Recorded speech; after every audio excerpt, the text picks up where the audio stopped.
Dude! Well, ahoy, hoy. What's up? What are you guys doing? Just getting ready. You know what I'm doing? What do you got? I am watching Mariners phenom Colt Emerson at the plate for the first time. Well, he's not, but I'm seeing him for the first time. I stumbled upon his first at-bat, which ended up being I think it was his first at-bat, or at least it was his first hit. It was his first hit. Yeah. It was the other night. He hit a home run. Yeah, he had a home run. He hits home runs. So that was not his first at-bat. He hit ball good. Well, he's hitting 100, so no, not really. Well, he's only had 10 at-bats. I understand. But he's 0 for 3 today. And he just grounded into a double play. God, he sucks. I think they moved JP over to make room for him so he could play his natural position. So. Yeah, he's supposed to be this big stud. He's 20 years old, but well, I don't like what I'm seeing. 12 at-bats in, you stink. Bust. 11. Loser. Yeah, JP, he was taking grounders at third. Yeah. Big news. So, well, I mean, JP's like one of their few bats they actually like. So, hey, time to move over. The old NFL drill. Move it down 10. Move it over. What's JP hitting, 220? Again, he's one of their better hitters. He's like the leader of the team, though. Yeah, don't. Did you see this? I'll pull it up. The teams hitting under 240. Did you see that going around today? No. So let me pull this up for you. This came across my feed, and I didn't know if you had seen it, but I thought you would appreciate it. Because baseball, man, it can be hard to watch at times. Well, no one can hit. No one can hit. No one. No. No. No. Where the hell did this go? So it was the number of teams. Whoa. Crawford is batting .210. I apologize for giving him so much credit. God. And he's good? He's one of their betters. He's one of their betters. Yeah, that is true. Not really sure why, but okay. Have you seen? Sad. Well, Josh Naylor's all right. Yeah, he's all right. The sad part about baseball now is you could just assume someone's hitting 215. Yeah. And you're probably going to be about right. If you're just hey, what's that guy batting? 215. No, that's right. 210. What's league average? Do we know? I don't. So anyway, I can't find Is Julio doing anything yet? This is driving me nuts. Where the hell are the likes? You'll be able to go through and see what you liked. Julio 250. That's not bad for him. You're like, man. Yeah. Rosarena. Hey, Rosarena's batting 300. So, anywho, it was going back. If you went back to I want to say it went back to 2010, the number of teams that were hitting under 240 was 0. So for from 2000, it might even been to maybe 2005. There was a 10-year stretch where not a single Major League Baseball team was hitting under 240.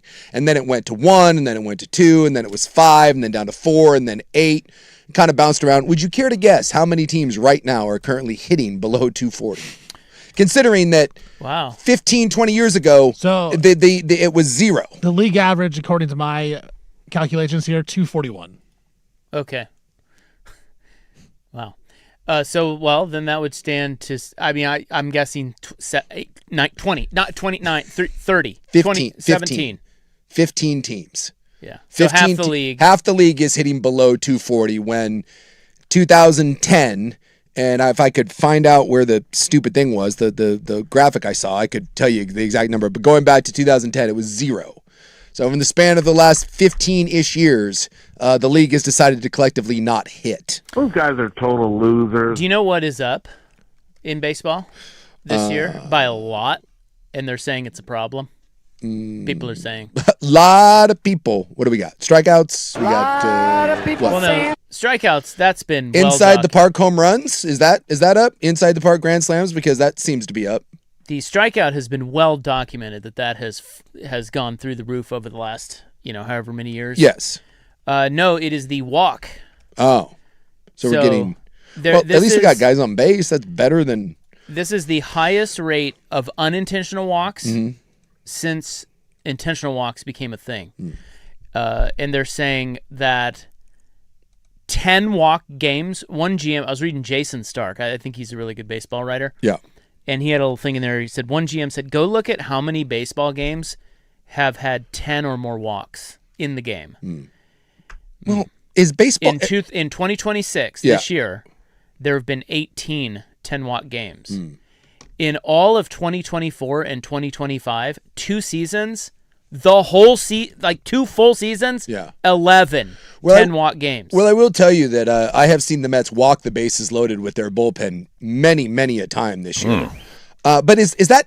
Look, I know no one wants to see walks, but I mean, in a league where no one's hitting and everyone's striking out, are base runners necessarily bad? At least it's action on the base pass. It's not the worst thing, but what it is doing, so they're chalking it up to ABS. Mm-hmm. Because the ABS, and that's the automated balls and strike system. Yes. ABS has shrunk the strike zone because you're not getting marginal calls anymore. Yes. Right. So as hitters have figured this out, they are swinging less, and so they are just so kind of the retort to the hard throwing, nasty stuff relievers that you have now, and a lot of starters. Like pitchers are crazy good now. Yeah. Now what is happening is hitters are saying, okay, just put me on base. Well, no, they're saying, hey, throw it in the zone. And if you can't, I'll gladly take a walk. Yeah. If you can, I'll try to tee off, which clearly is not working as the entire league is batting 240. But there's actually now talk that they should widen the ABS zone. Really? Yes. So now we're expanding. So no one can hit, but we're going to say let's expand the strike zone because too many walks. Boy, no, my head may be squarely in between my cheeks. Let's be fair. But I don't understand that. That doesn't make that makes no sense. Well, they want fewer walks. So to be fair, this is more not strikeouts. To be fair, this is not something they're actually going to do. Okay. It's just something that has been mentioned. So this is not like it's on the table and they're like, oh, really? Yeah, but to me, when I hear that, you're just saying, okay, we're going to force guys that can't hit to swing at marginal pitches that are going to be harder to hit. Well, they can't hit anyway. Well, I understand. So now you're going to make it harder? By the way, so that graphic I found. This is going to up the strikeouts too. Then. Yes. So this goes back to 1998. From 1998 to 2010, not a single team in Major League Baseball hit below 240. Starting in 2011, we went to 1, 2, 5, 4, 0, 1, 1, 8, 4, and then 2020, it exploded. 11, 12, 14, 8, 11, 9, and right now we have 15. So this is a problem that really started 5 years ago and it is an issue. 100%. Whatever. You know what I'm here for? What are you here for? ABS challenges. Well, I don't understand. They get the biggest cheers of anything in any game. They do. So it's only a matter of time before they just, if the ABS challenges get it right, and we know they get it right, just go to the ABS then, period. It's not that hard. Put the earpiece in the ump's ear, and every time it goes across, instantly we'll know whether it's a ball or strike. I don't know, because I'm with Rob. Like, the ABS is exciting. Like, give the umps a little bit, and then, because when the umps are wrong, that's when the fans get really crazy. They're like, hey, umps, you suck. We get excited that we get to overturn one or two bad calls every game, as opposed to not having to overturn it because we'll get it right every time. Yeah. That's so bizarre. Come on, man. I just, in no other sport. It's about drama. In no other sport would we have this sort of whatever sentiment. It makes no sense. In theory, I'm with you, Suk, but in actuality, I like the ABS system. I think it's fun. The only replay and stuff that I can't stand is I did the last 3 or 4 minutes of an NBA game are so painful to me, and they've always been that way.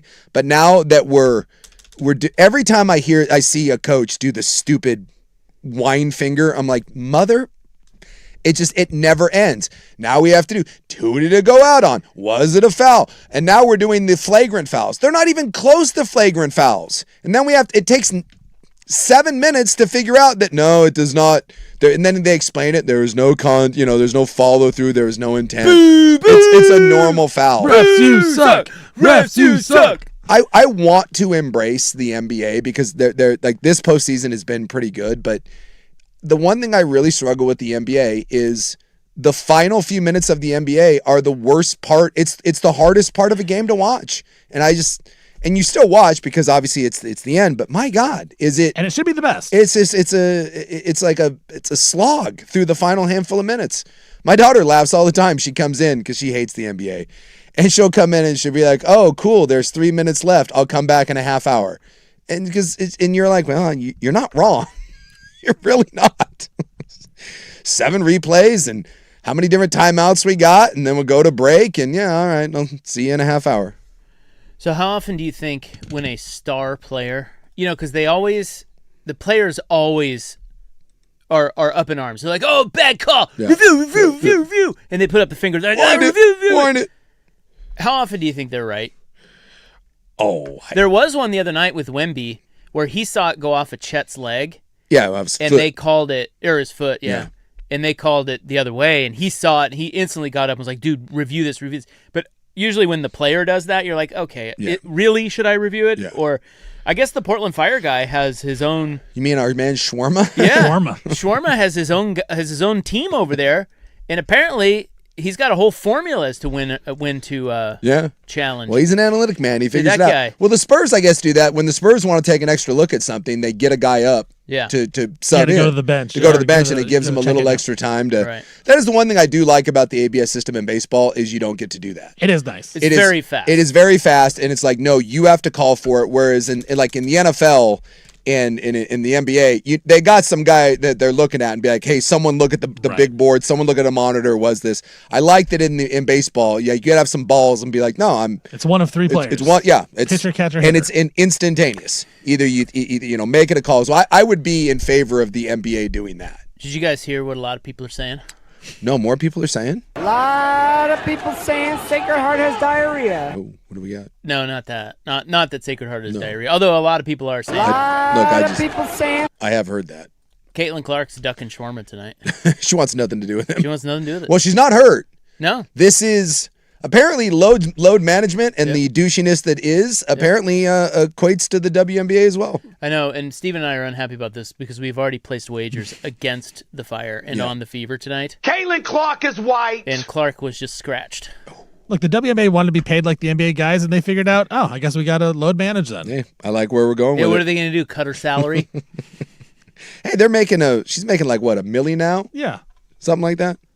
By the way, it's still holding steady at 10, so it has not. Yeah, last I looked, it went back up to 10.5. It has not plummeted. I have not placed. I'm waiting there. That's a 4:00 tip, and I was hoping no Caitlin Clark. When you guys said that, I was like, yes. Who's that guy? Like here it comes down. Who's Parada? He just hit a home run. Johnny Parada? Johnny Peralta? Who's that guy? Never heard of him. He looks like a backup catcher or something. Well, he's probably is. That probably well, is. Raleigh's 'cause- hurt. Yeah, Raleigh's out. Yeah, he sprained some fat, I think.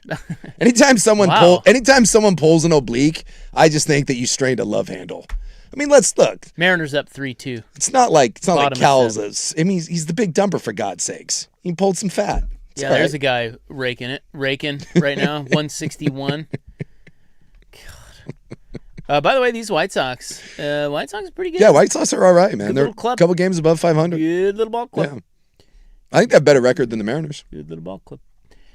Well, all right. Wow. I guess we're going to double down on the Fever tonight. Yeah, I was kind of hoping to get a better number. I don't love the 10, but yeah, I'm not Well, stopping you could now. go first half 5. That's true. Um, I'll tell you what, though. At least with this, it's in Indiana. Like the Caitlin Clark thing, her effect. And look, she's far from the best player in the league at this point. I think we can all admit that. She's good. She's not. I would have no idea if that's true or not. She is not. don't watch it enough. She is not. She is not. But She's people very- love to watch her. People love to watch her. She is box office. Yes, she is the draw in the WNBA, which pisses off the players that are better than her, which I actually think is kind of funny. But, she comes to Portland here pretty soon, and those tickets, like you can get into a Fire game for, $15. And you can get a decent seat at a Fire game for $50. When Caitlin Clark comes to town, dude, some of the, like, if you want a good seat, it's $500, $600, $700. I would hold off on that. And make sure I would she's too. played. Dude, I'm just saying, like, that's the same thing, like when Wemby comes to town or whatever. In the world of basketball, do not pre-buy your ticket until you know. Imagine if this was, because and it's right around the corner. It's pretty close. Yeah, it's coming up. I It's think coming it's up. next week. Imagine if you had plunked down for you and your two daughters, you had plunked down $500, $600, $700 a pop. You rented that thing for $1,500. Whoa. And then the day of, you find out that Caitlin Clark isn't hurt. They're just like, They said it's part of her season-long management. Oh, my God. Dude. I would be so pissed. Yeah, they play on Saturday, May 30th. Yeah. So that is coming up right around You the better corner. hope that this rest is good enough. And I just think, if you haven't bought tickets, just wait. Because I would love to know what that $600 seat in the 100 level goes for if Caitlin Clark decides that she's not going to play in that game. Something tells me a little bit of a drop-off. Yeah, it's hard to wait, though, because like tonight's game's at 4:30, I think. Yeah. They just announced that at like 2:30. Yeah, get in price. I looked for 3 tickets for us bros. Us 3 bros go out and watch. No, this is in Portland. Okay. It's $55. It's the cheapest to get in right now. Oh, all right, that's not bad. Yeah, that's in the nosebleeds. In the nosebleeds? Yes. But the good seats are they're spending. Very expensive. By the way, in the 300s, yeah, $200 to $300 in the 100s. Okay. So you're to get in normally it's $10 to $15. You say it's $50 to get in. 55, yeah. 55. So it's that the Caitlin Clark effect is real. And by the way, you are so right. Old Johnny Parada or whatever the hell it is. He is the catcher. Parada? Backup catcher home run. Ha, that doesn't sound like that doesn't look like Parada. I don't know. Pereda? Pereda. Parada, yeah. Yeah. Maybe Parada. Anyway, Peralta. he is the hot hitting 200 average. Hey. Although he just hit his first home run, right? That's 40 points higher than Cal Raleigh. Yeah. Lock him up to a $100 million deal. But MVP? But you pegged it. You said that guy looks like a backup catcher. Indeed. They have a look to him, though. Backup catcher. Ninth. Yeah, they're kind of pudgy. Yeah. You never heard of them. The batting stance is kind of weird. Yeah. Again, hopefully he doesn't pull some fat. And when they hit a home run, they go crazy. Like, oh, my God. I can't believe this happened. I can't believe I did that. I don't know where he came from, but looks like he's bounced around a little bit. Miami, he's been in the league for 4 years and he's played with 4 different teams. Oh, and by the way, Fun fact on our man Johnny Peralta or whatever the hell you called him, that is his first career home run. Hell yeah. That's awesome. This is unbelievable. He has 8 total RBI in 4 years, and he has no home runs. So he never bats. No. They don't want his bat in there. His at-bats in the 4 years, 39, 40, 29, and this is 15 in Seattle. It's catastrophic for the White Sox. Can I make an offhanded baseball comment? Yeah, why not? Am I allowed? Sure. You can By have the the ball. court here? Yeah. Go. Does anybody miss pitchers batting? Anyone? Well, Does anyone miss pitchers batting? No. Well, 2 things. One, most of the DHs suck anyways. So let me point that out. No one can hit. But No one pitchers can hit would anyways. They would hit like 150. We had Jesse Winker as our DH for like a year and a half. Let me tell you, I would much rather see Zach Wheeler up there swinging a bat. Oh, you Dude, would. At least it was DeGrom could smash. At least it was entertaining. At least when when Bartolo went up, at least there was some whimsy in it. Winker was 229 and 243. I hated him. The pitchers, those guys couldn't even hit 150. No one misses. No one misses them. Mike Hampton, bring him back. Yeah, he used to hit bombs at Coors Field. What's the Bumgarner. Bum. I was going to say Mad Bum. Mad Bum could hit. I'm sorry, but the Bartolo Colon home run is the best thing that's happened in baseball in 20 years. Wasn't DeGrom a decent hitter, too? Yeah, DeGrom could swing a little bit. Tom Glavine was a good. I mean, you didn't hit for average, but some of those guys, it wasn't embarrassing. Right. Well, some people are blaming the Shohei Ohtani thing. So Ohtani kind of he sucks now. Thanks a lot, Obama. Well, he can't hit. Ooh, a Rosarena, go deep. Let's go. That's a home run. Ohtani saw it. 5-2. There was an article. I don't remember if it was in the Athletic or Ohtani-san or ESPN, but they were saying that he sucks now. Well, he's really struggling to play. It's his worst hitting season, and they said that he is, and like his swing is a mile an hour slower. Yeah. And they're giving him days off because he's basically exhausted. He started out this year, he wanted to win the Cy Young. It bothered him that he had all these MVPs and the World Series. He wants a legacy. He wants to win the Cy Young. And so obviously he spent some time on the Cy Young. And they were basically saying, as great as he is, you can't dedicate yourself to 2 things. And his best seasons at the plate are when he doesn't really pitch. And so whether or not this is a season-long thing, it sounds like he is willing to sacrifice some at the plate in order to try to win a Cy Young. That is his personal goal this year. They're trying it out today. For the 3rd time all year, he's going to hit and pitch the same day today. Yeah, he hasn't been doing that. No, only 3rd time all year. So I guess he's just, they said he's just literally exhausted and they're giving him days off to try to. So he's human. That's good. It turns out he is human. One, he's not as young as he used to be. And it turns out that, remember that one guy that was like all pissy saying that in a matter of years, everyone will be doing this and the league will be full of elite pitchers and hitters. No, they won't. Oh, Ohtani-san. Turns out it's really hard to be world class at 2 very separate and different things. He's no spring chicken. He's 31 now. Yeah. Kind of old. Yeah. His stats, by the way, and it is way lower than his normal, but he's still at 272, 7 bombs, 25 ribs. Yeah, and that's a bad year for him. That'd be the best hitter on the Mariners team by far. It'd be the best hitter on the Mets too. It'd be the best hitter And the on Royals. a lot of teams. Well, maybe not Bobby Witt. I take that when he has a .53 ERA or whatever he has. Yeah, he's only given up a couple runs. Yeah. couple runs. Turns out when he puts his mind to something, he's pretty good. He's pretty good. Good little player. Good little pitcher. It sucks that he can't do both though. Loser. God. He's so overrated. These guys. Yeah, well, he's getting paid like he does both. Ohtani's on. He's only let him give back some of that money. Couple World Series, loser. Nah. All right, there is your Brad Boxberger opening Prado. Little baseball today. Thanks, Brad. Coming up next in Frank Gay, we discuss NBA Conference Finals.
From the George McCoy and Warren Allen Sports Desk, a Sports Center update on the Fan Sports Network, 105.1 FM and 1080 AM.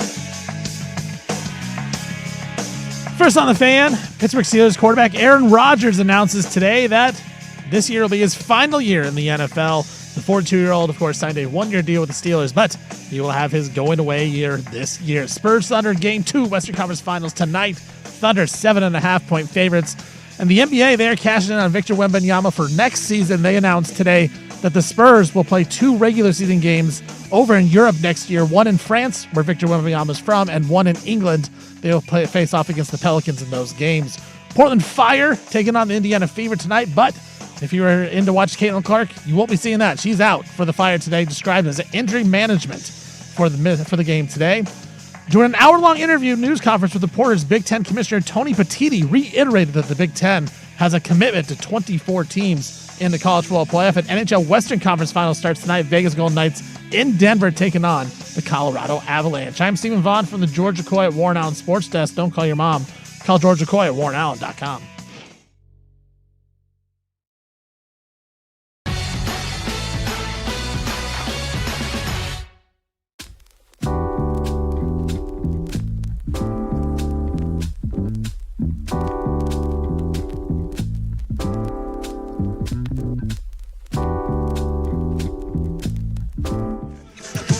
Well, we were discussing how no one can hit in Major League Baseball. There are some exceptions, like little Luis Arraez is a good little hitter. Yankees can hit. The Dodgers can hit. Yeah. But, I mean, if you go look at the Dodgers, and they can hit collectively. Look at Mookie. He's done nothing since coming back. Well, you mentioned Will that Smith's kind of average. Yeah, but Pages has decided to come out and be like, oh, here's another one that's... Yeah, some guy bats 8th in their lineup, and all of a sudden he's like an MVP candidate. Well, you mentioned Ohtani is having an off year, and you mentioned he's hitting 270, whatever, 25 RBI, 7 home run. I would just like to point out that would lead, if he played on the Mets, he would be their team leader in every single one of those categories. Well, that's what we said. Yeah. I mean, it's like probably same as true with the Mariners and the Royals. Yeah, so I would assume. That's how good Ohtani is. Somebody points out, just real quick to bring it up, because they make a good point. You know, the Padres are pretty good. They're like second in the NL West and right there with the Dodgers. Yeah. Manny Machado is hitting 182. Ooh. Fernando Tatis is hitting 237 with 0 home runs. And Jackson Merrill, their other young stud, is hitting 205. At least you're not paying him anything. What is Machado and Tatis combined making? Probably a lot. To not do I mean, it's crazy. And they're good. Yeah. Like, baseball is, oof. Yeah. Oof. But it's quite frustrating when the Pages guy, I don't even know where he came from, but like he was... They've had him for a couple years. Yeah, like last year he was hitting like 7th or 8th for him. Dude, he is this year, too. Yeah, that guy's hitting 294 with 10 home runs and 42 RBI. Yeah, and he leads the league in RBIs. It's just like an afterthought. You're like, it's fine. It's like Max. Remember that was like Max Muncy. All of a sudden, a couple years ago, you're like, who the hell is Max? Oh, it's freaking awesome for the Dodgers. The dude hitting homers in all the playoff games. So look, I know the Dodgers are the evil empire because they buy everybody, but they do find homegrown talent too that just pops up, or they trade for someone that you don't hear. And cast-offs, like you said, Muncy, cast-off from the A's. And it turns out it's just like, oh, he's quite good. Now to the Frank Gay Services segment. Yes. Thank you. You've made it again to another Frank Gay. It's another Frank Gay day. We love those Frank Gay days. I wake up when it's a sunny day and I think to myself, somewhere Frank Gay, he's smiling. Dude, I turned it off last night. Oh, yeah. Yeah. I didn't see any of it. You completely missed it. Who is it? Who's the Mike and the Mad Dog? Who the Mad Dog guy? So there was a clip going around. Chris Russo. Chris Russo. He admitted today that he fell asleep. He turned it off and he completely missed it. Dude, there were 8 minutes left. Yeah. And the Cavs were up 93-71. Yeah. 8 minutes. It's over. I'm out of here. I took Molly on a walk. I'm like, let's go, Molly. I was listening on the way home. I'm not watching this crap. And I turned it off from the radio. It was a 20-point, 22 going into the fourth. And I was like, whatever. It was 22 with 8 minutes left. Yeah. So luckily for me, I came in and we were eating a little bit. And then there was nothing on last night, right? The Mets had already blown the game against the Nationals. There was no hockey. And so just for S's and giggles, there was nothing else on. There was like, an explosive episode of Summer House. Oh, I did watch reruns of Renegade later on in that evening, starring the great Lorenzo Lamas on Hero and Icons. Highly recommend it. But I flipped over simply because there was nothing else on. And when I flipped over, it was like an 8-point lead. And I was like, what? And then I watched James Harden get cooked again and again. Like, if there's a moment in regular sports that's like boxing where you'd like someone throw in the towel, that was James Harden playing defense on Jalen Brunson in the fourth quarter. Like, how is Cleveland not able to just pull him out of the game? At that point, no one's scoring anyways. Like, that was one of the saddest and most pathetic attempts that I've ever seen from a team to close out a game. They ISO'd him like 10 times in the fourth quarter. Yeah, so Harden got switched into 9 isolations into the fourth quarter and overtime, and he gave up 1.9 points per possession. For reference, the average point possession in the NBA is 1.15. Like, what do we... It was so bad. Harden was the screener defender in 21 pick and rolls in the fourth quarter. So the Knicks literally just seeked him out. I wonder why. I know why Kenny Atkinson doesn't take him out because he's James Harden. He's a Hall of Famer. But at some point, you have to say, why is he in the game? Wait, they didn't. But Atkinson also didn't call a timeout. So no. Don't you think? But he has to sub him out. Just take him out of the game. Did you hear him after the game? I know. But don't you think that there's a possibility that they just flat out thought as New York's going to go on a run, we are not losing this game. I'm leaving Harden in. I'm not calling a timeout. We were up 22 with 8. We'll hit a couple shots and it's over. I think they got a little complacent. He said after the game that he likes to hold on to his timeouts for big moments. You're like, you're blowing a 22-point lead. I would also like to point out that James Harden, again, 5 field goals, 5. So it's not like you're leaving him in because you need his offense. He had 5 effing field goals, 6 turnovers. He did it again. More turnovers and more isolation given up than he had field goals. He did make that last shot, though. That's true. That put him ahead by 2. Bang. But Brunson then tied it. Well, yeah, when that went up, everyone assumed, I'm like, oh, dude, this isn't even hitting the room. And it went in and so, didn't matter. Now, Stevie Blazers. Blazers over there. Who was, by the way, we pointed out, Stevie did to me, so astutely today, off the air, that Stevie, the Blazers just cut like 70 people. Yeah. Some catastrophic losses, apparently. Yeah, catastrophic. People are very angry. The Blazers fired Stevie long before any of these cuts. That is true. I got laid off by, I believe, the great Paul Allen, who would never save a buck. Oh. Yeah. So what does that say about Well, and you got fired, too. Yeah. I got literally laid off like everyone else did. Am I the only one to have never been fired by the Portland Trailblazers? Yeah, come on, Steve. Get on it. I'm just pointing out, like, it's hard to get fired by the Blazers, and 2 of the 3 of us have been fired by the Blazers before the cost-cutting guy Where's came my in. flowers? That I didn't get any flowers when I got laid off. It's catastrophic. The Blazers haven't been the same since they lost to you and I. Hey, tell you what, they were making the playoffs when I was there. What did you do over there? Yeah, I was in the scouting department. Were you? Yeah. I was a video analyst. I would just like to point out that like every time they single out someone that's been let go, it's always the same thing. Dame or Dame's people really like him. Love him. Starting to think maybe watch out. Where the leaks and the information and why everyone is so like defending like the takes coming out of there is just saying. So Stevie fired. Every time someone gets let go, there's the inevitable, well, Dame's people really liked him and they retweet it. I mean, so Atkinson didn't call a timeout. Yeah. You get 4, correct me if I'm wrong, you get 4 timeouts, and if you don't use 2 of them by the 3-minute mark, you lose them. Yes. Mm-hmm. So why? No one knows. Why didn't he call a timeout? He's going to lose them anyway. Yeah. I'm kind of with you. I think he probably thought, we don't need it. We're going to win. We'll pull it out. Yeah. Like we can't blow a 20-point lead with 8 minutes left. Do you have like he addressed it after the game and it was the most weird rambling, made no sense.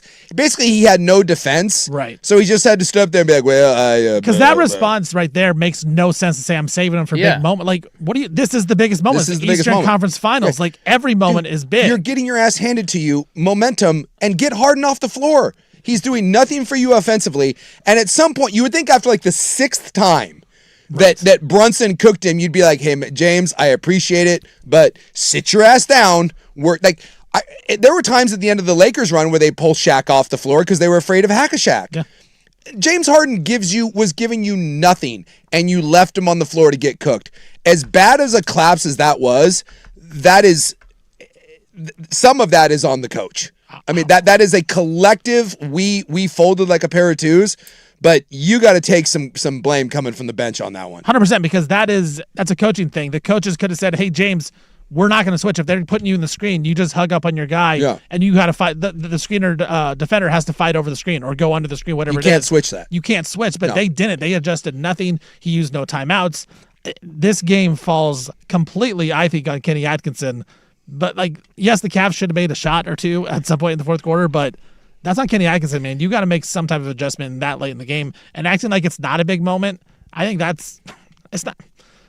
It's almost a fireable offense in my mind. Can we be honest? They're not. I mean, I don't want to say they're not that good. They're in the East Finals.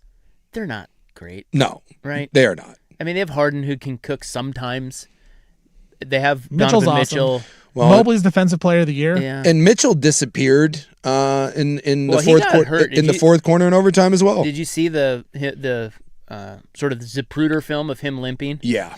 They're thinking maybe he's hurt. Maybe he's hurt because he disappeared. He pulled up. I think he had 3 in the fourth because he was. I mean, dude, he was awesome last night at 29. But I think fourth quarter and overtime was it 3 points that he had. Yeah. So, when Timothy Chalamet loved it with his new haircut. I first off, Space Jesus will not be mocked on this program. I like Timothy Chalamet. I love Chalamet. I think he's Chalamet! a nice guy.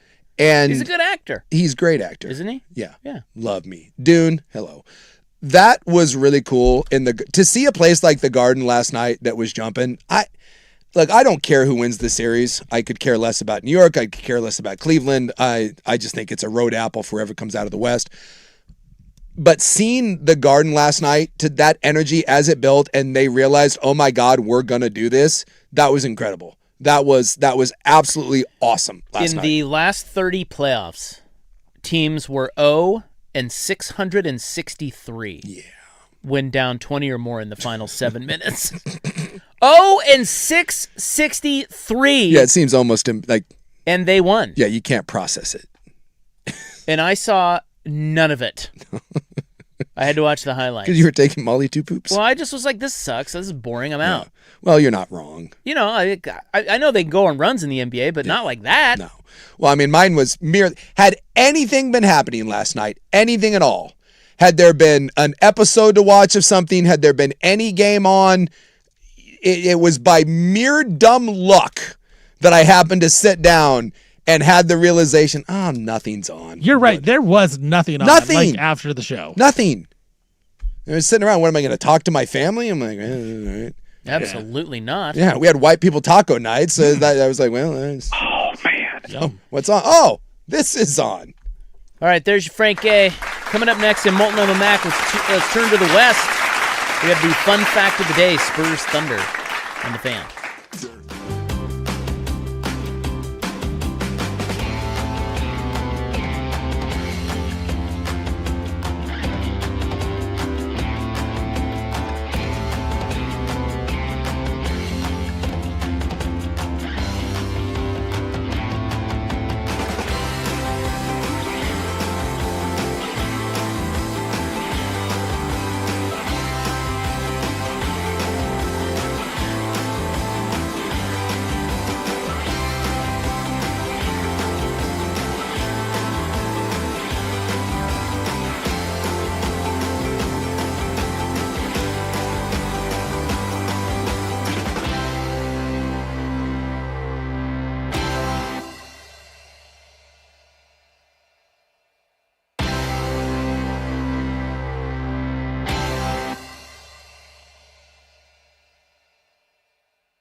Hi. It's time for Moment with Mac. All right, whether you like it or not. Let's do it. Mac Club back open though, right? What? Mac Club back open? Yeah. The elites have a place to walk around a track and, I don't know, do whatever rich people do while working out. Yeah, Take a schwitz and a sauna. They have to network Yeah, there you go. Watch the Timbers game. over a cocktail. Yeah, every now and then when I'm at the Timbers game and I see the people like on the treadmill. That's kind of like cardio. Like, Well, they have a little deck too. oh, that's true. But I you sat out there once. It was awesome. I bet that is awesome. Look at you. I know. How did you get access up there? I was in high school, and the girl I was dating, she had a membership there because she was like a state player of the year or something. And so she took me to the Mac Club, and the Timbers were playing, so we went and watched the Timbers. Wait, if you're the state player of the year, they give you access to the It was Mac something Club? weird like that. I don't know. She was good at something. Hey, listen. If you're the state player of the year, I think you should get access to It the was Mac Club. something weird. Trust me, we were both poor. Milwaukee's best. Milwaukee. We did not belong. Yeah. Now to the West Finals, where we get Game 2 tonight. I have your fun fact of the day, All right. Fact me. and it pertains to the San Antonio Spurs.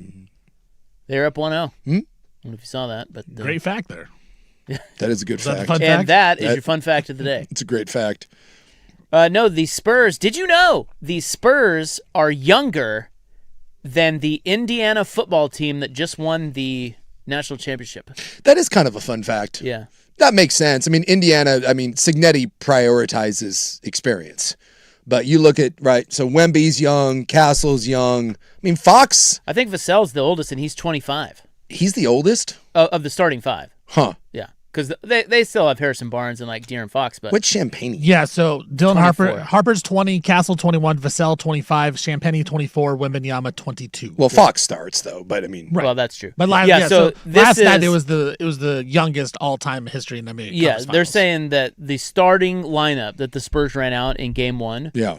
average age 22 years, 346 days, which, as Stevie Fire just said, is the youngest starting five in the history of the conference finals. Yeah, that's ridiculous. That is actually younger than the college football team that just won the championship. The Hoosiers' average age 23 to 23.4 years old. What was Oklahoma City last year? Because that was the whole talk with Oklahoma City was they can't do it and it's too young and you got to take your lumps in the postseason because they were a bunch of babies too.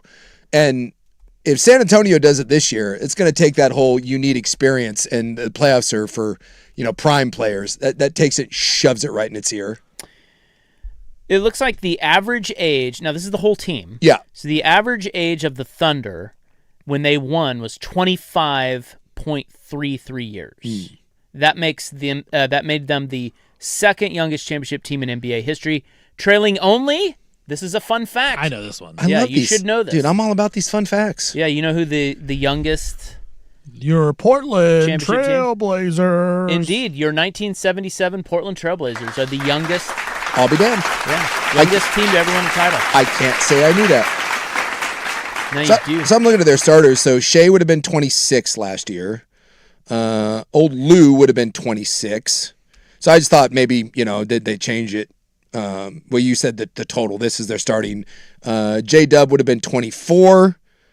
And then, so yeah, it all would have been, Chet 24 would have been 23. So yeah, even the entire team was no different than the starting lineup. It was right around that 25. Which I kind of like it. I kind of like that some of these young teams are, are on the come up. Now, Well, if this you're, goes to show you if you draft well, yeah.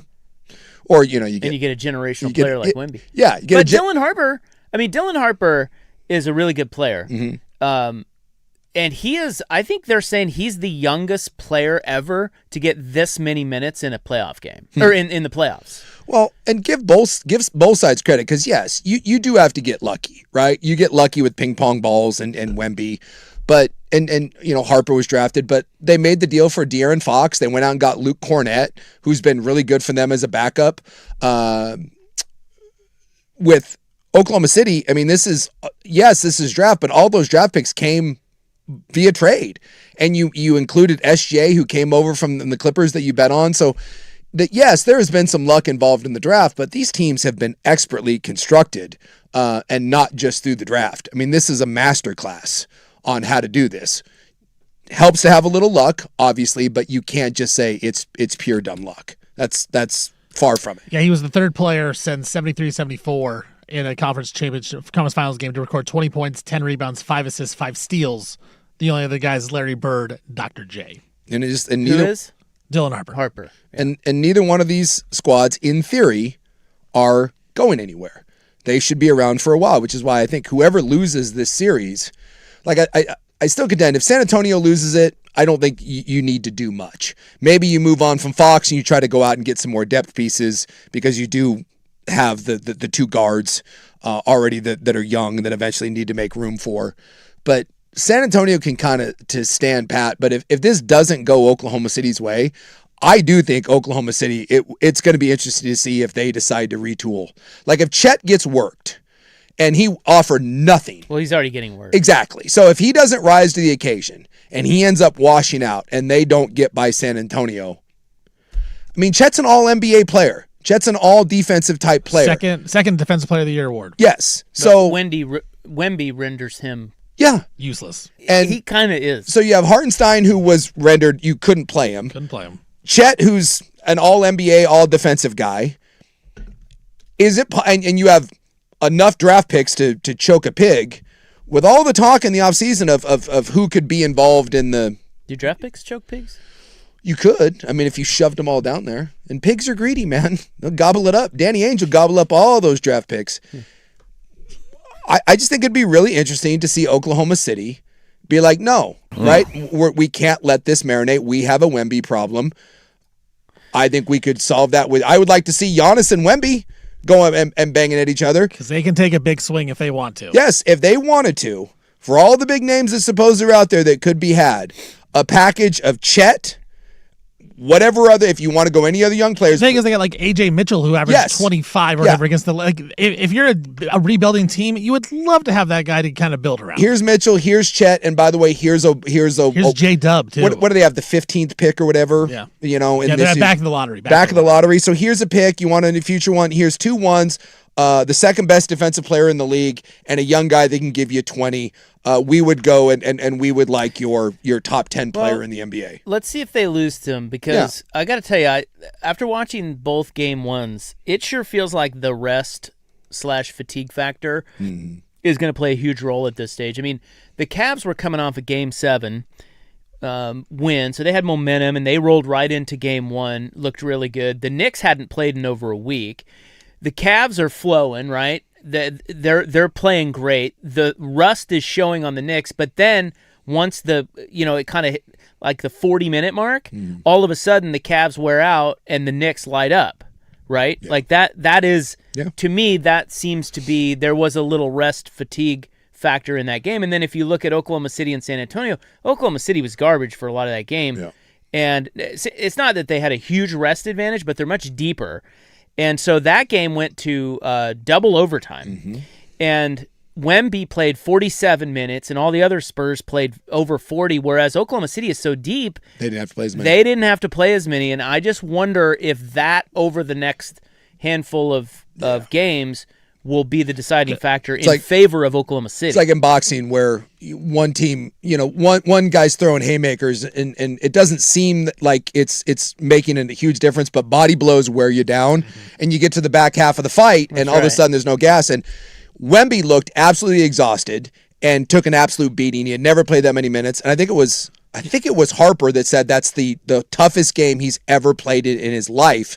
It's like back in the day. Remember when someone would play Stanford and then they would lose the next week regardless? You wonder if maybe even in that loss, Oklahoma City delivered some body blows that are going to pay some dividends as we get deep into this series. Because Wemby was gassed at the end of that game. And he's only played, in his career, he'd only played 4 regular season games of 40 minutes or more, and then he played once in the playoffs. So he doesn't play this many minutes, and we'll see if it affects him tonight. Like, maybe he comes out and he's just kind of trash. I think the Spurs might. I mean, I would expect the Spurs to struggle a little bit tonight after all those minutes, but we'll see. I just thought what's weird is Wemby went 41 and 24 and had the game of his life, and I thought Oklahoma City actually did a decent job on him. That's how good he is. Yeah. Like, Alex Caruso was hounding his ass. Well, and they beat the hell out of him. You just can't. There's nothing you can do. No. So I think Oklahoma City, one of the things they have in their favor is wearing him down, and that started in Game 1. They didn't win the game, but boy, they got some mileage on him. So and the other young guys. So we'll see how they handle that coming back tonight. Oklahoma City is once again a big favorite. Well, I gobbled up the points the first time. Something tells me doing it again? The gobbler may start. What is the spread? 7. Because Oklahoma City's going to win. I feel pretty confident about that. But you're giving me 7? They're giving you 7. It's basically the same as the first game. I'll take 7. Okay. I'll take 7. But Oklahoma City will win tonight. Feel pretty confident. That's a championship team, and SGA won't have... Well, if they don't, they're in trouble. They're in trouble. SGA won't have that sort of game, and I think you're onto something with the fatigue factor. Nah. There's Molten on Matt coming up next. It is the college football points gabbler. Dan Lanning on the 24-team playoff, and the Big Ten thinking about going rogue. Next.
Warren Allen Sports Desk, a Sports Center update on the Fan Sports Network. And 1080 AM. This update brought to you by Mountaintop Metal Roofing. No maintenance, energy efficient, fire resistant, and a lifetime warranty.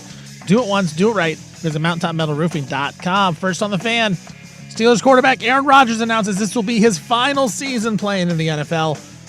Rodgers is 42 years old to be 43 in December, signed a one-year deal with Pittsburgh over the weekend. Spurs Thunder Game 2 of the Western Conference Finals tonight. Thunder around a 7 to a 7.5 point favorite.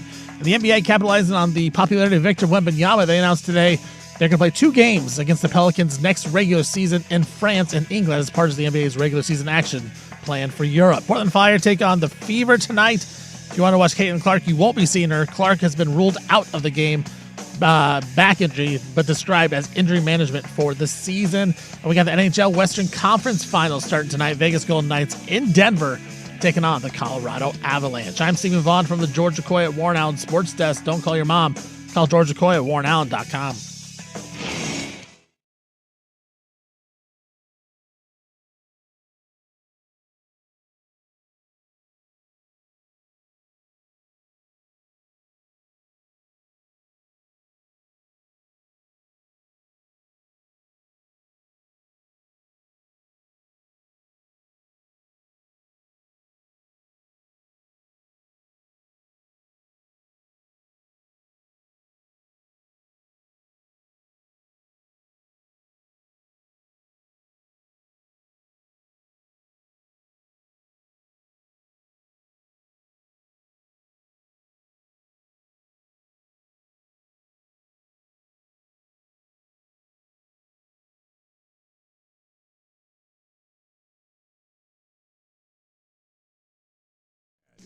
All right, welcome back. You are listening to Isaac and Suk, although you probably knew that because of the whole open thing. Open here. You know, we are all down on the Fever tonight. Although we are a little upset at the late breaking Caitlin Clark news. Yeah. But it does not deter us. We are continuing to fade the fire. We love the fire, but we've got. Yeah, I'm just trying to fund that sweatshirt. That's right.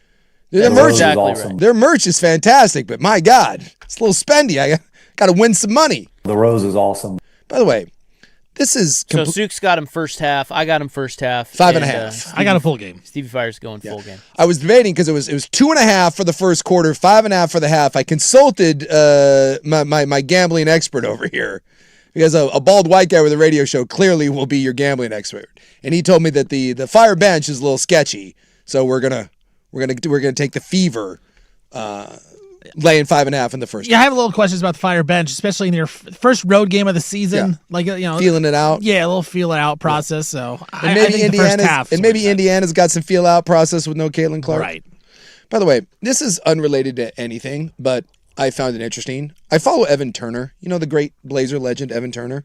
Yeah, kind of a weirdo, but yeah. Yeah, he's kind of a weirdo. And look, every now and then when someone bitches, like people bitch on Twitter about a company and they tag the company, but you look like kind of an ass when it's your fault. And I want to make sure that I'm being fair to Evan Turner. So Evan Turner tags American Airlines. And he says, American Airlines sent me a message saying my 2:20 flight was delayed until 4:07. Okay. So, okay, you got 2 hour Hour and a bump. half. Yeah, that's not a big deal, right? 2:20 to 4:07. He said he rolls in. Yeah. Hour 47. Yeah, 47. My math was great. He says, I get to the gate at 3:55. Whoa, that's too late. Right? Yep. And he says the gate already said boarding complete. Mm-hmm. The flight had left. The flight had just taken off. I guess Oh, it took off. yeah, it took off. And I guess it left at 3:47. And he's like, what are we doing? And he's livid. And he texted Yeah. American Airlines. I get it that they said it was delayed at 4:07 and it left at 3:47. But can you? That's on him. That's on right. You that's- can't that's show on up him. for a 4:07 flight at 3:55. Well, you got to be close to the gate. Exactly. I mean, you got to know these. I mean, come on, dude. Yeah. That's weak. Dude, even if they left at 4:07, I bet they wouldn't let him on at 3:55. Yeah, like Gates. Well, maybe they would. But Well, Gates shut, and I'm that's sure. what I mean. And I'm sure you're first class and you're used to wandering on. But I'm sorry, like you tweeted that out at American Airlines to try to shame them. American Airlines should fire that right back at you and be like, "Hey, jackass! Like yeah. 4:07, we're supposed to leave, and you roll in at 3:55. Dude, that's some serious balls. And by the way, that's not like, hey, I sprinted to the gate, there was traffic, whatever. You just said I got to the gate at 3:55. You can't be laissez-faire about that. I will say that is weird that they left early. But if you get delayed and then they're trying to leave as fast as they're trying to leave as fast. But I never really. I don't know if you know this, but they're louving. They're louving. They're louving. Yes, as fast as humanly possible. I've never really had it where they actually end up leaving. Like usually they tell you the time that they're going to leave. And they hit that. Now, but I would say I think that's close enough. 4:07 to 3:47 or 4:07. Like you're within the range where, like you're already at the airport. Hey, you got to be there. You got to be there. Yeah. What are you on the other side of the airport doing God knows what? What do you think you are, a spoiled, rich, entitled NBA player? I'm just saying, man, that's a little, I don't want to call him spoiled and entitled, but that's... Well, it's kind of what it sounds like. A little bit. The rules don't apply to you, Evan Turner? But the idea of him ending it with, what are we doing? Question mark, exclamation point, exclamation point. Well, I would ask, what are you doing? Exactly. What were you doing? Were you lounging? You were in the lounge? He was lamping. The Sky Lounge? Look, and I hate to defend Those airlines. Things are nice, but they are nice. And, dude, airlines suck. And normally I, under no circumstance, would defend the airlines. But I'm sorry. This is on you. This is not an American Airlines thing. All right, now to the points gobbler. A little college football.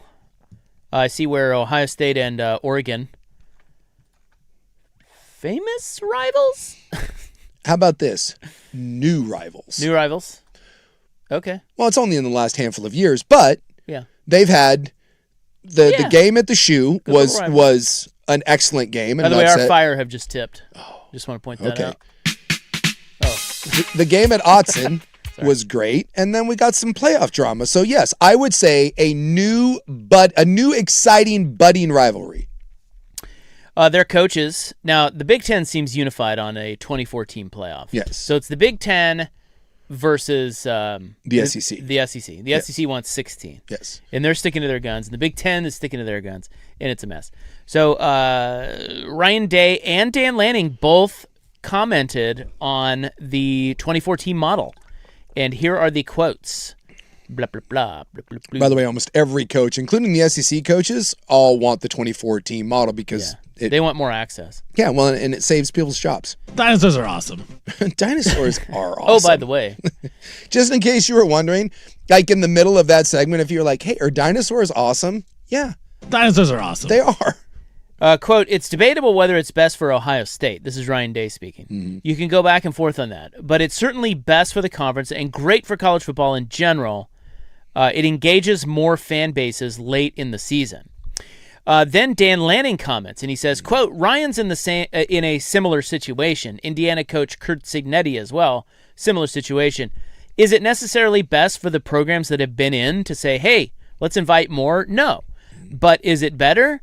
What's happened because of the college football playoff is every bowl game has been devalued. The end of the season looks completely different. You're a failure as a coach if you don't make it to the college football playoff. It's going to create more opportunity. Just like March Madness is great in the spring for basketball, it'll be good for our sport. And right End there, quote. And this is why every coach is in favor of it, because what did he say? It's a failure. Yeah. So if you go 8-4 and this 20-team playoff, well, certainly 9-3 in the SEC and the Big Ten, it guarantees you a spot. So you can go 9-3, not beat any real teams, lose to your three biggest rivals, and you can still point to your fan base and be like, hey, we made the playoff. And then if you happen to win a game in there, then it's a successful season. So this is really self-preservation. You can't convince me that the 24 team is good for college football. You can't. But I understand why coaches want it. 100%. I understand why coaches want it. But this is about bonuses. This is about keeping ADs happy, keeping fans happy. But it's all going to be fool's gold. I mean, the idea that like a team like Missouri or, I don't know, Illinois making it into the playoff, you're not a real contender. This is all that this is going to do if you go to 24. It's going to turn into, if the Blazers, and by the way, we've done this many a year, when the Blazers every year are the 7 and 8 seed, if that happens for 4 or 5 years in a row, like this year is exciting, right? Hey, made the playoffs. How many years of being the 7 and 8 seed and getting bounced in the first round before that stops being cool? 2? Maybe 3? Welcome to the world of college football. Like it's going to benefit the team that occasionally does this and rises up. Let's say like a Purdue. Purdue has a great year where they go 9-3, but they lose to Ohio State, Michigan, and Penn State, and they beat Wisconsin is their big win. And they end up being the 6th best team in the Big Ten, and they get in. That's going to be great. But for the mediocre team, the Wisconsin or the Illinois or whatever, that makes the playoff 3 out of 4 years, but is the definition of average, Iowa, and gets drilled in the playoff, it'll lose its cachet. I look at a team like Vanderbilt last year. Yeah. Right? Like they're nothing, but they would have made the college football playoff if it was 24. Yes. Or a team like BYU, even your BYU Cougars, like they would have made it. Yeah. And I don't like it. I don't necessarily like it, but I understand that it's going to go there, so I'm embracing it, and I think it's great. But we are going to have to adjust our thoughts on, well, we're a playoff team. That's good. Well, okay. If you're the Oregon Ducks, making the playoffs isn't enough. Like, you got to advance. If you're even Alabama, Notre Dame, like, it's not just enough to make the playoffs. You got to win now. Here's their quote on, by the way, sorry, I got distracted by the fire. Our fire. I'm mesmerized. We're already down 8. I should have taken that first quarter. I'm sorry. I should have taken that first quarter at 2.5. Well, it's a long way to go. Long way to go. Long way to go. The fire's settling in. Dude, that logo, though. The Rose so good. is so good. The Portland Rose, according to The Rose is awesome. Rich Ball. Lanning said, okay, so they asked them, do you think a larger playoff will lead to coaches of teams comfortably resting their starters for late season games like in the NFL? Lanning said, quote, because of how the seeding would work, it's so valuable. We're talking about 24 teams. The value of being the first seeded team is so much more valuable than being fourth, even, that you're going to want to make sure you put yourself in that position. Could that happen? It could happen, but there's so many teams in the conversation. One loss can be a huge difference in being seeded 1 or 5 or 8. Yeah, I don't think it's a matter necessarily of sitting guys, but I do think it's a matter of intensity. I think it's a matter of comfortability. Like if Oregon and Ohio State are playing at the end of the year, I guess that wouldn't be. It'd be, Michigan and Ohio State. And both of them are in. Yeah, it takes a little bit off. It's not going to be the end all, the be all. It's not like that game won't matter and there'll still be bragging rights, but yeah, it won't have the same juice. And that's just the reality of it. But yeah, I don't think you're going to get anyone laying down, but let's say if you've got some guys and they're nursing some stuff, yeah, you're not going to rush them back for that. There'll be strategy involved, but it will in some ways water down the regular season. It just will.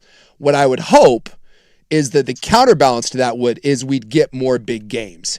If they go to 24 teams, you better not have cowards like Indiana scheduling or even Oregon's schedule this year. It's not going to be good enough. If you're going to 24 teams and you're getting 6 guaranteed spots in the SEC and the Big Ten, you should be forced to play a better schedule. I don't know how they do that, whether that's a Big Ten SEC sort of challenge thing, or you give a guarantee to your fans that you are going to play a marquee game every year, but you can't schedule Boise State as your big non-con game when there's 6 teams in your conference that are guaranteed. You just can't do it. They're going to have to find some way to benefit the top seeds, right? Like to improve your resume, kind of like the NCAA tournament. You want to get that 1 seed. Well, they're going to do buys, right? Right, but a lot of people don't think the buys are worth anything. Yeah. So they have to find a way to reward them, because in the NCAA tournament for basketball, the ones when you play a 16 seed, they're way worse than a 15 or a 14. Yeah. So I feel like in this playoff, you're going to have to reward the top seeds to build up your resumes. Well, so you have to play somebody. And there's no perfect answer to any of this. That's why I think ultimately the 16, what the SEC wants, I think that settles.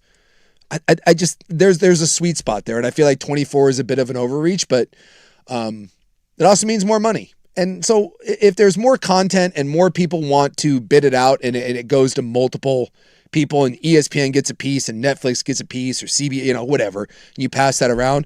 The NCAA right now, dude, they've always been a bunch of money whores, but especially now they need money, and they will whore themselves out harder than ever before because coaches don't want to take less money and programs don't want to spend less money, but the kids keep taking more and more. And I kept thinking that maybe rosters that there would be a leveling out of NIL, that people would get tired of spending a lot of money and not getting returns for it.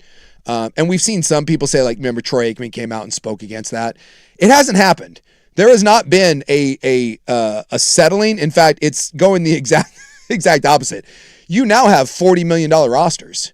And so the cost is exploding.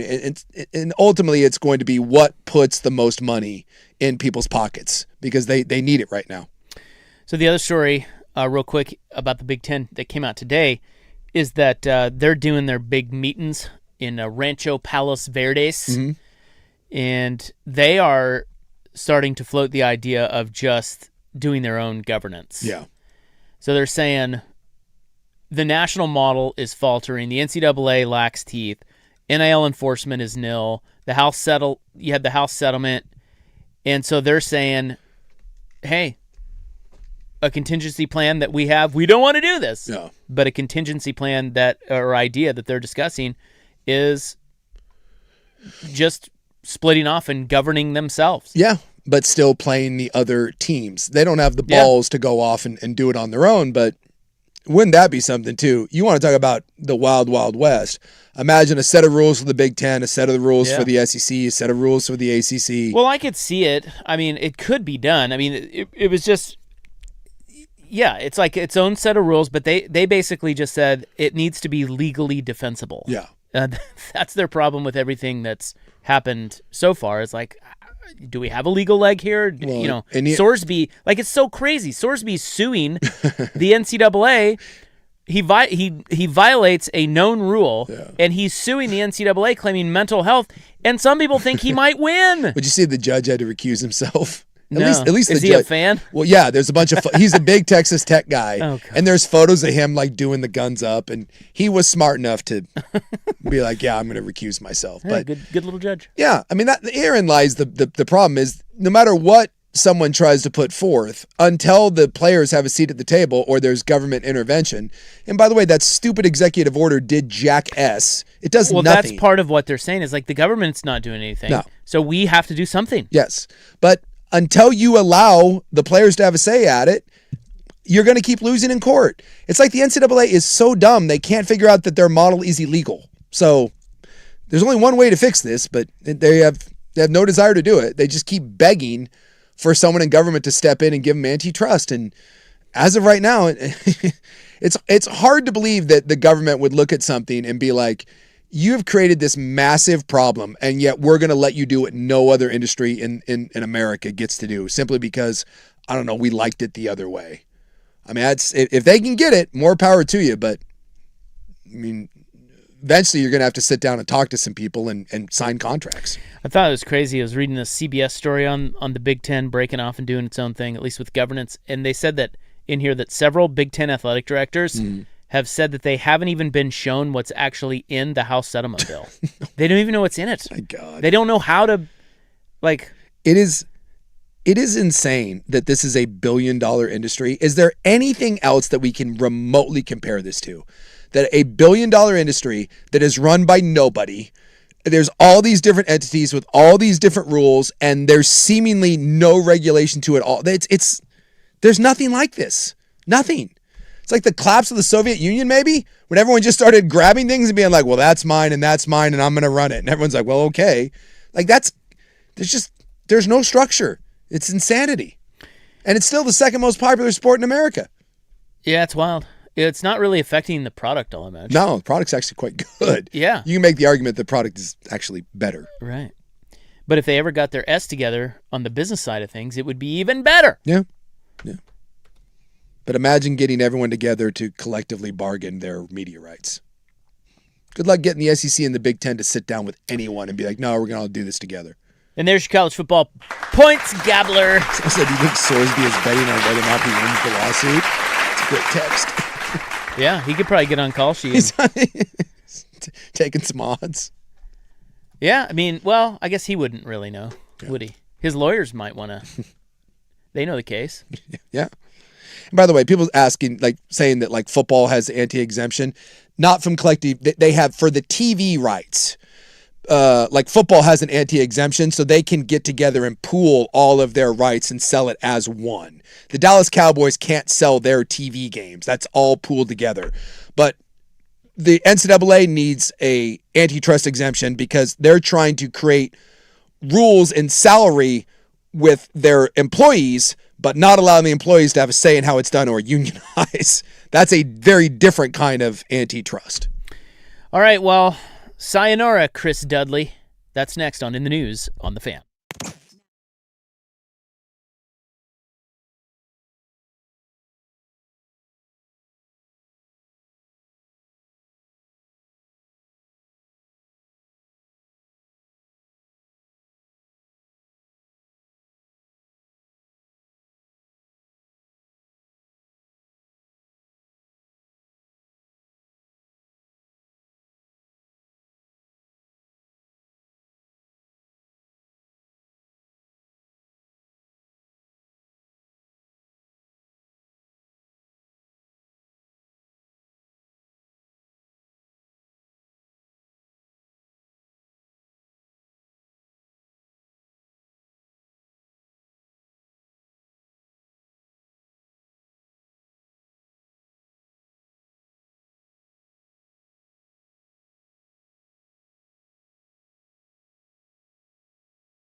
Now, Now, from the George McCoy and Warren Allen Sports Desk, a Sports Center update on the Fan Sports Network, 105.1 FM and 1080 AM.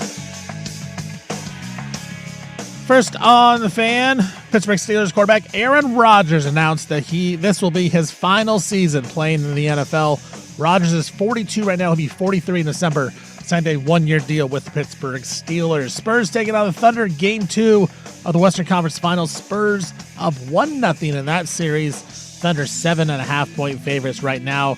And the NBA announced that Victor Wembanyama and those San Antonio Spurs will play 2 regular season games next season in Europe. One in France, where Wemby is from, and one in England against the New Orleans Pelicans. Portland Fire taking on the Indiana Fever.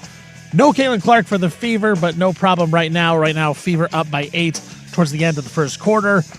During an hour-long news conference today with reporters, Big Ten Commissioner Tony Petitti reiterated the Big Ten has a strong commitment to 24 teams being in the next college football playoff.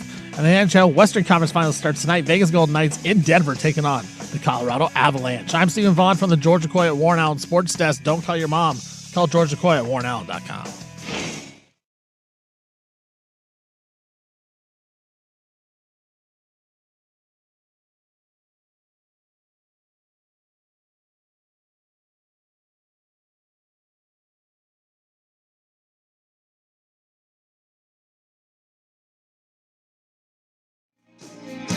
What? Please have you along. Another nice day out there. So it says. So it looks. So it is. So it be. So it do. What is it Oscar Gamble? Dumbass. They don't think it be like that. Yeah, his quote is. I always have to think about this one. I know, it's one of the greats. He said, "They don't think it be like it is, but it do." The great Oscar Gamble. Dude, that should be framed somewhere. Crochet that on a pillow.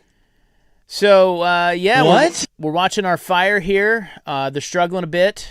Down 10 to the Fever, who are Caitlin Clarkless tonight. She's resting. Load management. Hopefully she's not resting when she comes to Portland. Otherwise, people will be quite Caitlin Clark is white. pissed. We've got some more Blazer shenanigans coming up a little bit later in our program. We got to talk about these layoffs. Would they lay me off again? No one cares when Stevie Fire gets laid off. Yeah, where was the uproar about that being catastrophic? I was actually part of the scouting department too. I've never seen people so angry at like VP of communications getting laid off. Yeah. They can't win. Catastrophic, dude. Assistant to the regional manager of sales. No possible way that this franchise, one of the local media guys, Catastrophic. One of the local media guys actually said, should the NBA consider forcing him to sell? So that's later. Right now, it's May 20, 2026. Time for In the News. I'm your noted newsman. Hello, thank you. Ho, ho, ho. As always, it's brought to you by the Advocates Injury Attorneys at advocateslaw.com. Today is National Streaming Day. Oh, there you go. Isn't everyone streaming now? My parents aren't. Oh. They still got the cord? Oh, yeah. I had to get them cable this last week. I was one of the last of my people that I knew. I was a long time cord you were guy. A holdout. It took me a while. Yeah. And Comcast pissed me off, and I was like, F it. Screw them. Yeah. There's also International Red Sneakers Day. Oh. You have any red sneakers?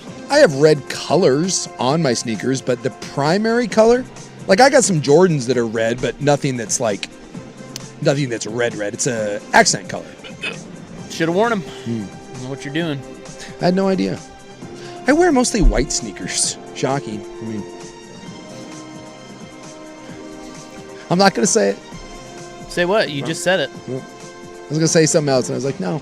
Apparently they don't like the blacks. They're trying to give them back. Just, Five for a black. God.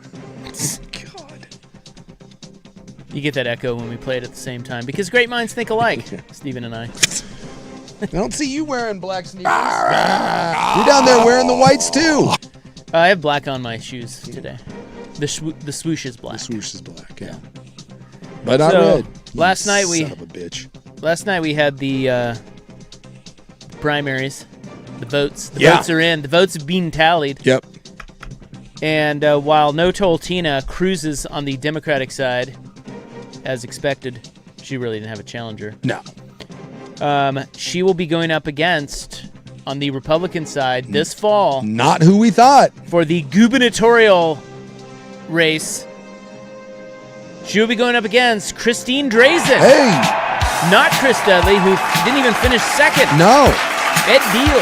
Boy, I kind of thought, the way things are going, that if there was a chance for a Republican to win, and it's been a long time, and Dudley came 40 close. years. Yeah, Dudley came close the last time that he ran. I kind of assumed that Dudley was going to be a shoo-in for the Republican side of things, and he Not at a shoo-in at all. No. As a matter of fact, Drazen ran away with it. And now you remember her. She's the one that challenged Tina Kotek last year. So, Yes. So it will be a rematch. Yes. This fall, Christine Drazen versus Tina Kotek. Drazen got 43% of the vote. Ed Deal, who I believe is from SIO, 32%, and Chris Dudley, who is considered the most moderate of the main Republican candidates, he got 16% of the vote. And that's kind of the other reason I thought he would have a chance, but that's one of the problems is we can't have moderates anymore. You have to kind of be you got to be out there. You got to be far right or far left in order to get elected. And then be extreme. Yeah, you got to be extreme. And then when we get to the general election, everyone wonders why we have people that are so far on either side. It's hard to be a moderate nowadays, and most of the time the moderates are the ones that actually are reasonable, rational human beings. We're screwed.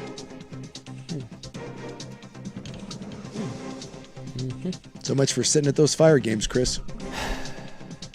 Yeah, I saw, was it Hyken that was blasting him for that? Why was he blasting him? Well, because Dudley has been at all the fire games. Yeah. And Hyken, so Sean Hyken has, I have consumed way too much Sean Hyken today. I understand. I follow him, but I've never really found much. I mean, he's a Blazers reporter, He was the one, by the way, that did mention that. He Yeah, said Dudley well, has that's what been I'm- Dudley's what been I'm courtside getting at every fire game thus far. Yeah. Wonder if that continues now that he's getting destroyed in the primary. Whatever happened to the public donations his arena grift group was taking for feasible studies on sites for a new Blazers arena before he pivoted and said it was a bad deal the minute the Blazers didn't hire them as consultants. Right. So what he's saying is Dudley was only at the fire games to drum up, oh, look at he's supporting the fire. But he, I like when you do this. he apparently He's not a fire fan? well, he's a grifter, according to Sean Hyken. Again, I You consume carpet bagging son of a bitch. way too much Sean Hyken today, to the point where I might have to unfollow or maybe even mute. There was a lot. That would be catastrophic. It's catastrophic. Everything lately is catastrophic. Yeah. Everything. Well, sorry, Chris, but this is 2 strikes, and I think you're done at this point. So I think stop running. What he was saying there is he had a consulting company, and he wanted the business, and he didn't get the business, and now Hyken thinks that he won't be showing up because once he didn't get the business, he called it a bad deal. But he wanted that deal. I see. But he called it a bad deal. Okay. So Dudley, in a stunning turn of events, a businessman. Follow the money. Now, last time that No Told Tina and old Drazen, was it at all close? I don't remember. So I don't know, dude. What do you think I am? A newsman? So what we're saying is go on Kalshi and bet the house on No Told Tina. I don't know. Boy, you are really dialed in today. I don't know. I don't have an opinion on that. I don't like either of them. They can both go to hell. How about that? What do you think about that? You want the live odds for the governor election winner on Yeah. Polymarket? Is that Kalshi? I got it on Polymarket right now. I'm sure I Okay. could Yeah, look same up thing. What do we got? The Democrat is 87% right now. So Okay. if you want to, you got to. If you put $100 down, you'll get $113 back. Bet on the glasses and short hair. So if you bet on Kotek, you'll get $13. If you bet 100. If you bet 100. Where if you go Republican, bet 100, $675. Is there work Wow. taking? Is there work taking a flyer on that? It's not. Yeah. It's dumb. I mean, you're wasting It is money, dumb. but But hasn't there happened. are worse ways to waste money. That's true. Put it that way. Yeah. I've made worse bets. I can tell you that. I think we all have. All right. Oregonians have decided, also in the elections last night, Oregonians have decided not to increase a series of transportation taxes that would have bolstered funding for road maintenance and public transit. This is a long-anticipated result that concludes more than a year of political theater and debate. Well, our stupid leaders, they do a piss-poor job with the money they have, and then they have the nerve to be like, no, we need more. Well, do something with the money that you actually have. If anyone actually thought they got real results, like even halfway decent results for the money, you might be able to. But you can't run everything just... You can't fail at everything and then be like, more money, money now, money, please, give me money. Well, dumbass. the voters seem to agree with you overwhelmingly. Yeah. Because the gas tax, Measure 120, 83% no. Good. Only 16.9%. Someone figure out yes. over there. You're not getting any more money. Be better at what you have. Well, Make some cuts if you have to. Well, but figure you it know out. what's coming up next? You know what's next. What? Right? Peabot would be like, we are so poor. We can't fix your roads. I just don't want to waste money. I don't know what you want us to do now. That's next. It's almost like the people of this state are really tired of a bloated organization that spends a lot of money, but they don't get anything for it. And they want them to run more efficiently and not give them more money. Except when it comes to their basketball team. Shut up. Hey, shut when up. it happens there, we get very, very angry. Shut up. Stop asking for more. Hey, shut up. Fix the roads, for God's sake. Start with some potholes. How to torpedo your own run for city council. Got that story next on In the News here on The Fan.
Damn it! All right, this is In the News. It is May 20, 2026.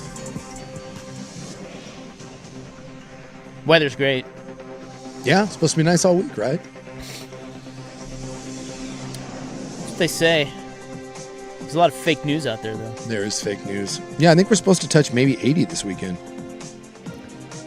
A Beaverton City Council candidate was arrested Monday after allegedly scaring someone with a gun. Oh. Yeah, by the way, you just can't pull guns on people. Yeah, you can't. You know, all the... Well, like, you can, but if you're trying to run for city council, you probably shouldn't. Well, no, but like, you don't just get to randomly pull guns and be like, well, I didn't shoot him. Yeah, that... Can't do that. Well, again, you can. There might be You just need to be prepared for the consequences. There are consequences, yes. Beaverton police responded to an incident near the Beaverton City Library just after noon on Monday. The reporting party, who police did not identify, said a man revealed he was armed with a handgun, causing them to fear for their safety. Yeah. Officers identified the man as Antonio Pirog, 46-year-old, who is running for Beaverton City Council, position 5. Why exactly did he bring a gun to the library? Police arrested him at about 9 p.m. on suspicion of menacing and unlawful use of a weapon.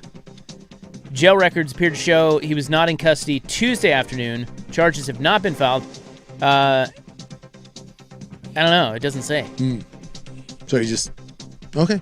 Dumbass. He's one of those guys like, you know what, I'm at the library, I need him a strap in case stuff pops off at the library. Okay. It can get pretty wild over there. Can it? Dude, by the library by our house, there's always street men sitting outside. Yeah. I will say, They like the bathroom. Unfortunately, the library has become kind of they like the computer. Yeah, it's a gathering spot for the street. Well, and I mean, the old librarian lady, like, what's she going to do? Yeah. The one... if I'm a street man, like, hey, I'm going to challenge the old librarian, yeah, because you'll win. I used to have an appointment in downtown Vancouver. There was a steady appointment like every 2 weeks, and I would always make it in the morning. And the library opens at like 8, and there would be, it blew my mind. I haven't been to a library forever. There is, at least in Vancouver, there is a line around the corner. Yeah. Like waiting to get in, and I was like, what in the hell? But yeah, for... Probably giving out like free biscuits or something. Yeah, it's just, it's got to poop. It's warm, it's safe, there's bathrooms, and there's things to do. Computer. Yeah. Computer. Yeah, should we arm librarians? This is my new topic. Yeah, why not arm everybody? Aren't we? Yeah, aren't we arming teachers? And wouldn't that be the answer? Arm librarians. There's a program in Texas now where they want armed drones.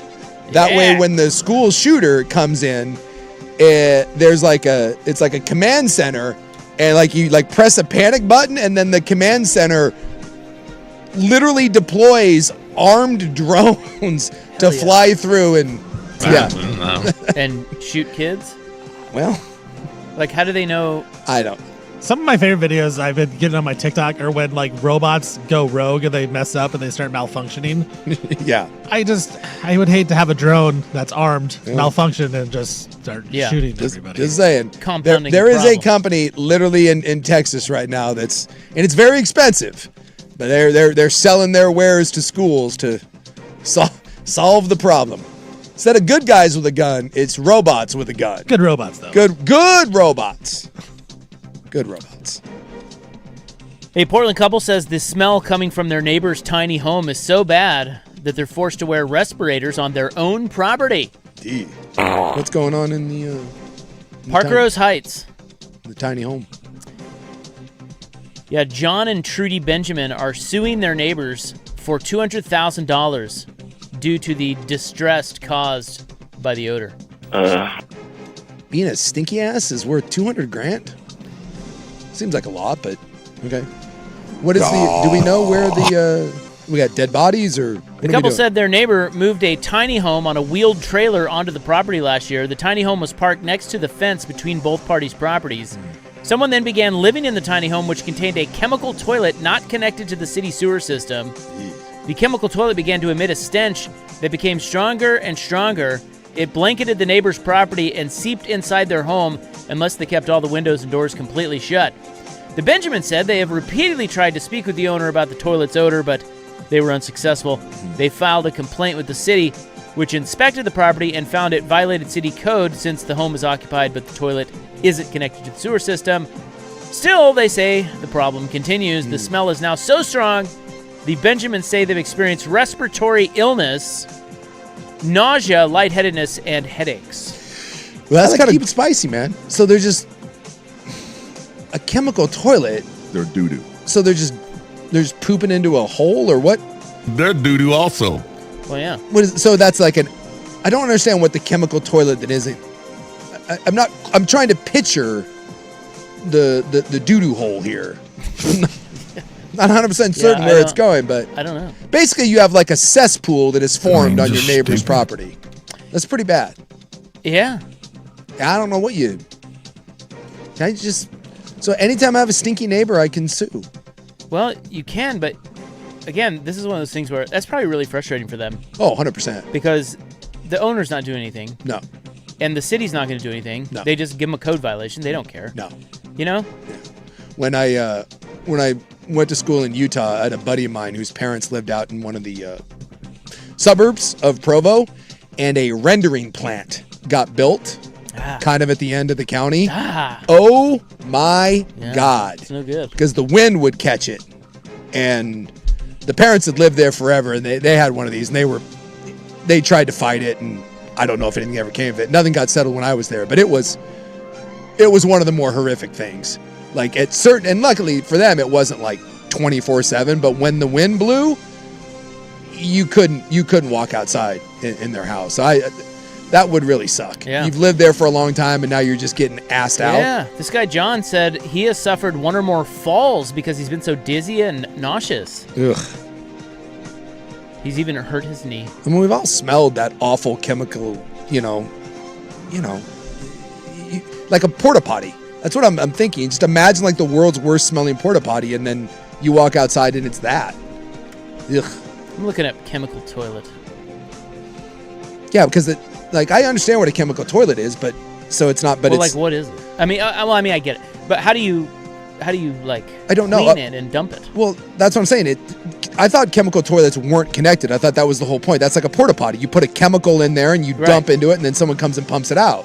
Right. So you just got to get a pump to pump it out. Like, where do you put it? Once you pump it out, you just dump it down the toilet. Yeah. Or like it's like a toilet? sup pump or whatever.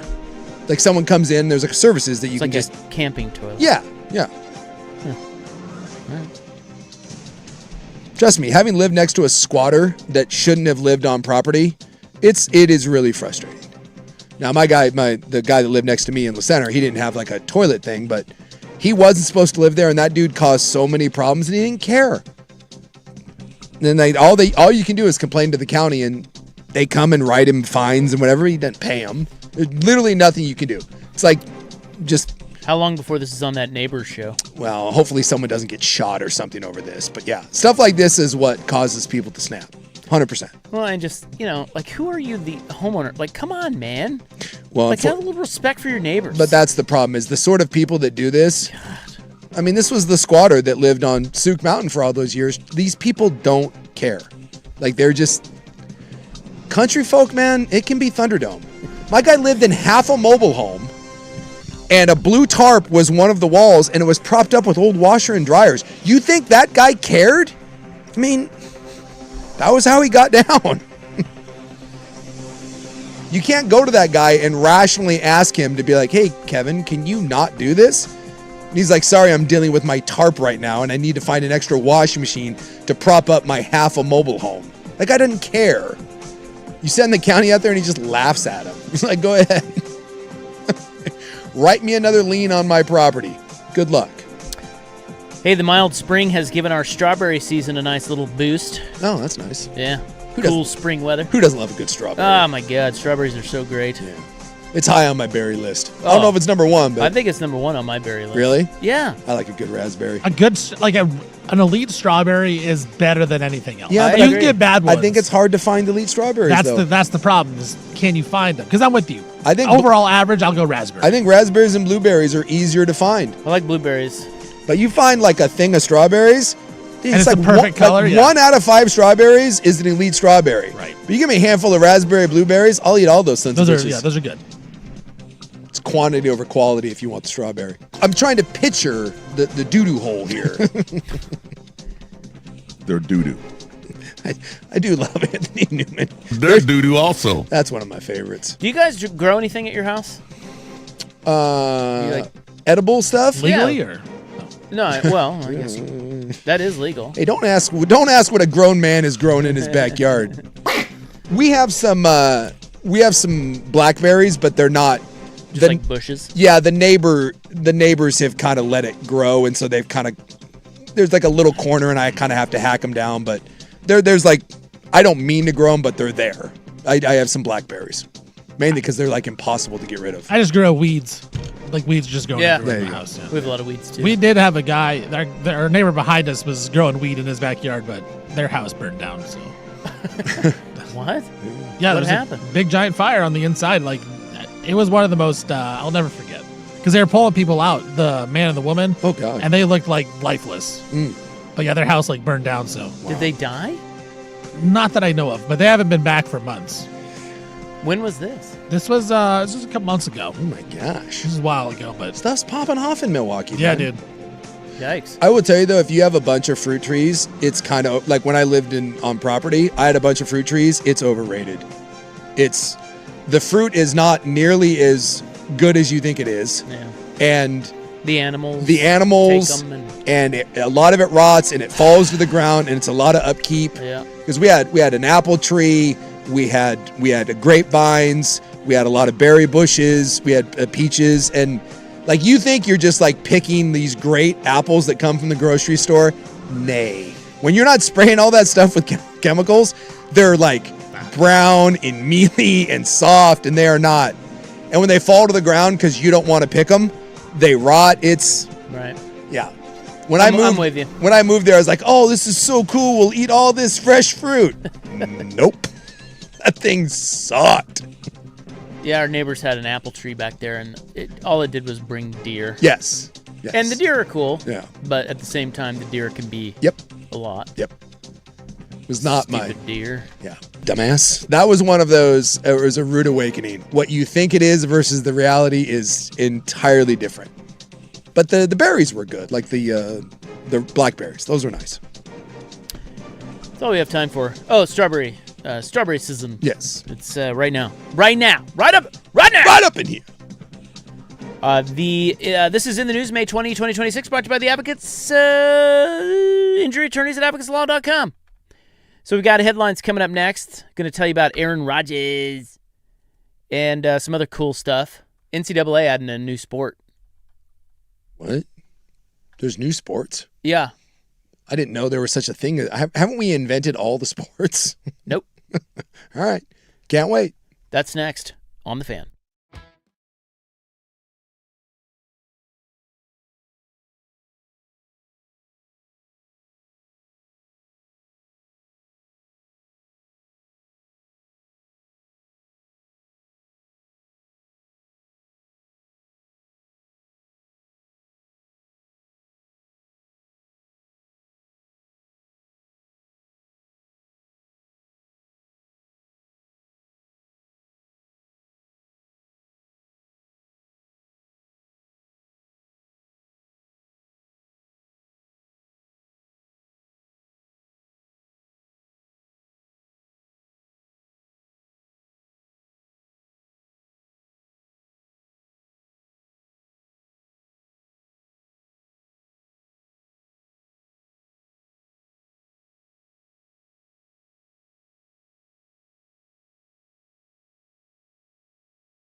Now, from the George McCoy and Warren Allen Sports Desk, a Sports Center update on the Fan Sports Network, 105.1 FM and 1080 AM. First on the Fan, Steelers quarterback Aaron Rodgers says this will be his final season playing in the NFL. Rodgers is 42 right now. He'll be 43 in December. Signed a one-year deal with the Steelers over the weekend, but this will be it. And we'll have the retirement tour. Spurs Thunder Game 2, Western Conference Finals tonight in Oklahoma City. Thunder 7 to 7.5 point favorites at home. In the NBA, they're capitalizing on Victor Wembanyama already. They announced today that the Spurs will play 2 regular season games in Europe, one in France, where Wemby's from, and one in England against New Orleans Pelicans regular season games as part of their plan to play over in Europe next year. Portland Fire taking on the Fever. Right now, no Caitlin Clark for the Fire. She had been ruled out before the game. No problem, though. Portland Fire up by 16 at the half. During an hour-long news conference today, Big Ten Commissioner Tony Batiti reiterated that the Big Ten has a big commitment to 24 teams in the college football playoff. And NHL Western Conference Finals Game 1 is tonight. Vegas Golden Knights taking on the Colorado Avalanche down in Denver. I'm Stephen Vaughn from the George McCoy at Warren Allen Sports Desk. Don't call your mom. Call George McCoy at WarrenAllen.com. This is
All right, welcome back. Hope you're having a nice little Wednesday. We are your sportsmen. Yes, we are. My name is Isaac. Big Sook right over there. Oh, dude. Stevie Fire still having to sweat. Yeah, we've covered the Yeah. You and I get a W. 5.5 spread in the Fire Fever. Well, no, I had a bad number. I had 7. A little nerve-wracking for a second there, guys. A little bit. Dude, it got down to Yeah. 2 there. I was sweating bullets, but... Yeah, so Caitlin Clark, about 2 hours before tonight's game against the Fever, our Portland Fire, on the road in Indiana. Caitlin Clark scratched because she's white. Apparently load management is a real thing in the WNBA as well. white. Yeah, so she's not playing, so then the line went down. I already had it at first half. I like to do the first halves in my Fade the Fire bit. And so I was like, oh, man, I got a bad number here. Sook jumps in 5.5 after the Caitlin Clark news, and we both get the easy cover. Yeah. They're up by, what, 14? 16. 16 at half. Stevie Fire was sweating a little bit because I asked him, I said, it was 2.5 for the first quarter, 5.5, and he's like, nah, take the first half. And when they cut it to 2 with like 4 minutes to play, I saw. I apologize. You could tell Stevie Fire feels bad when he gives me bad WNBA advice, but we're what? It worked out like I thought, though. You know, the backups came in at the very end of the half, and they laid an egg. Well, listen, so feel good about it. Can I also say that he did not give you bad WNBA advice? He gave you a winning bet. That's right. No. No, I was worried about it. He was worried. When it got cut to 2, I was like, yeah, man. we made eye contact when it got to 2, and that was the I'm sorry look. It was a sincere apology. It was. It felt really bad. You never want it when you give someone bad advice, or when you tell someone, oh, do this, and it doesn't work out, you generally feel bad. And that's how you know that Stevie Fire is a good person. No words were said, a look was exchanged, and it was the I'm sorry. He even gave me one of these. Oh, Sook. I was like, all right. So Stevie's on the full game. Fade the Fire. So he's the last one sweating it out. So he's got to get the what do you got to get? I got 13.5. I looked, dude. Yeah, it's tough. All right, so you need the 14. Fever to win by 14. They're up 16. So 16 at we half. can do it. We can do it. All right. So I official tally in my Fade the Fire bets. Yep. 4-2. Yes. And I think Suki, you're at 3-1 now. 3-1. 3-1. Yeah. 3-1. Guys, it's working. We're getting close to that sweatshirt. I'm like 45% of the way to that fire sweatshirt. God, I can't wait to see that sweatshirt. This is gonna be tasty. And the Fever without their best player. Yes. Well, we played the Liberty without their best player, or two best players. I love our fire. Don't we all?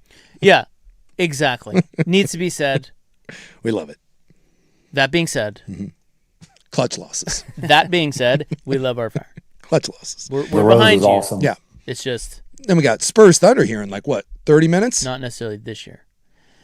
So the Thunder Spurs 5:30, so about 20 minutes, and they're going to tip off in Oklahoma City. Teams up 2-0 go on to win a series 92% of the time. Yeah. Well, look, this is definition. I mean, there's nothing that's a must-win until it's a closeout game, but the Spurs beat them 3 out of 4 times. They were the better team in game 1, and Oklahoma City had a chance to steal that one. They lose this, they are not beating this San Antonio team 4 out of 5 games with the majority of those being in San Antonio. You are going to get a big counterpunch from Oklahoma City tonight, 100%. And you brought it up. That was a lot of minutes that the Spurs had to play. And it doesn't sound like Fox is going to play today. They said it's a game time, but I think it sounds like he's not going to go. He is out, yes. He's out. Wemby played more minutes than he's ever played in his entire life. Dylan Harper said after the game that he goes, dude, that's the hardest game I've ever played in. Something tells me that there is going to be a lingering effect, especially if this thing gets drug into deep water and it's a close game in the second half. I think the legs for Oklahoma City are going to be a difference in this one.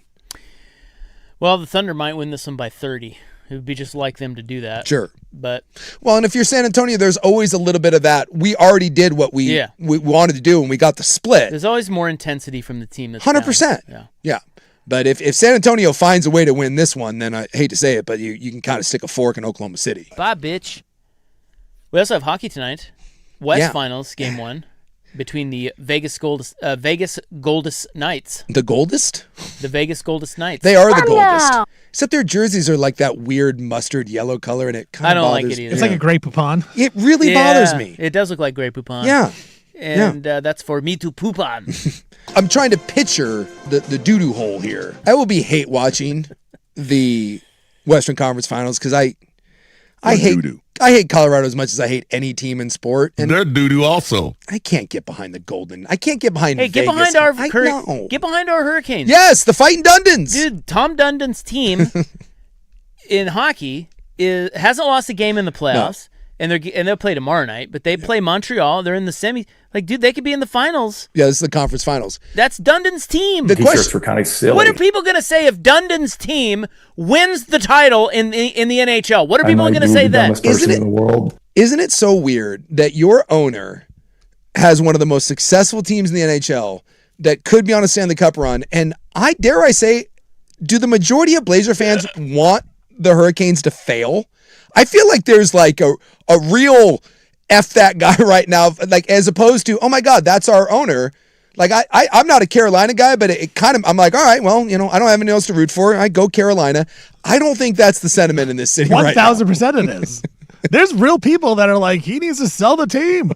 Get him out of the Portland. Why would you not root for his team? Dude, because he cut 70 people, Isaac. Yeah. And it was catastrophic. And one person that you've heard of. Was it catastrophic? Apparently some of them Apparently, yes. Was it? Yes. Something tells me they can hire another PR guy.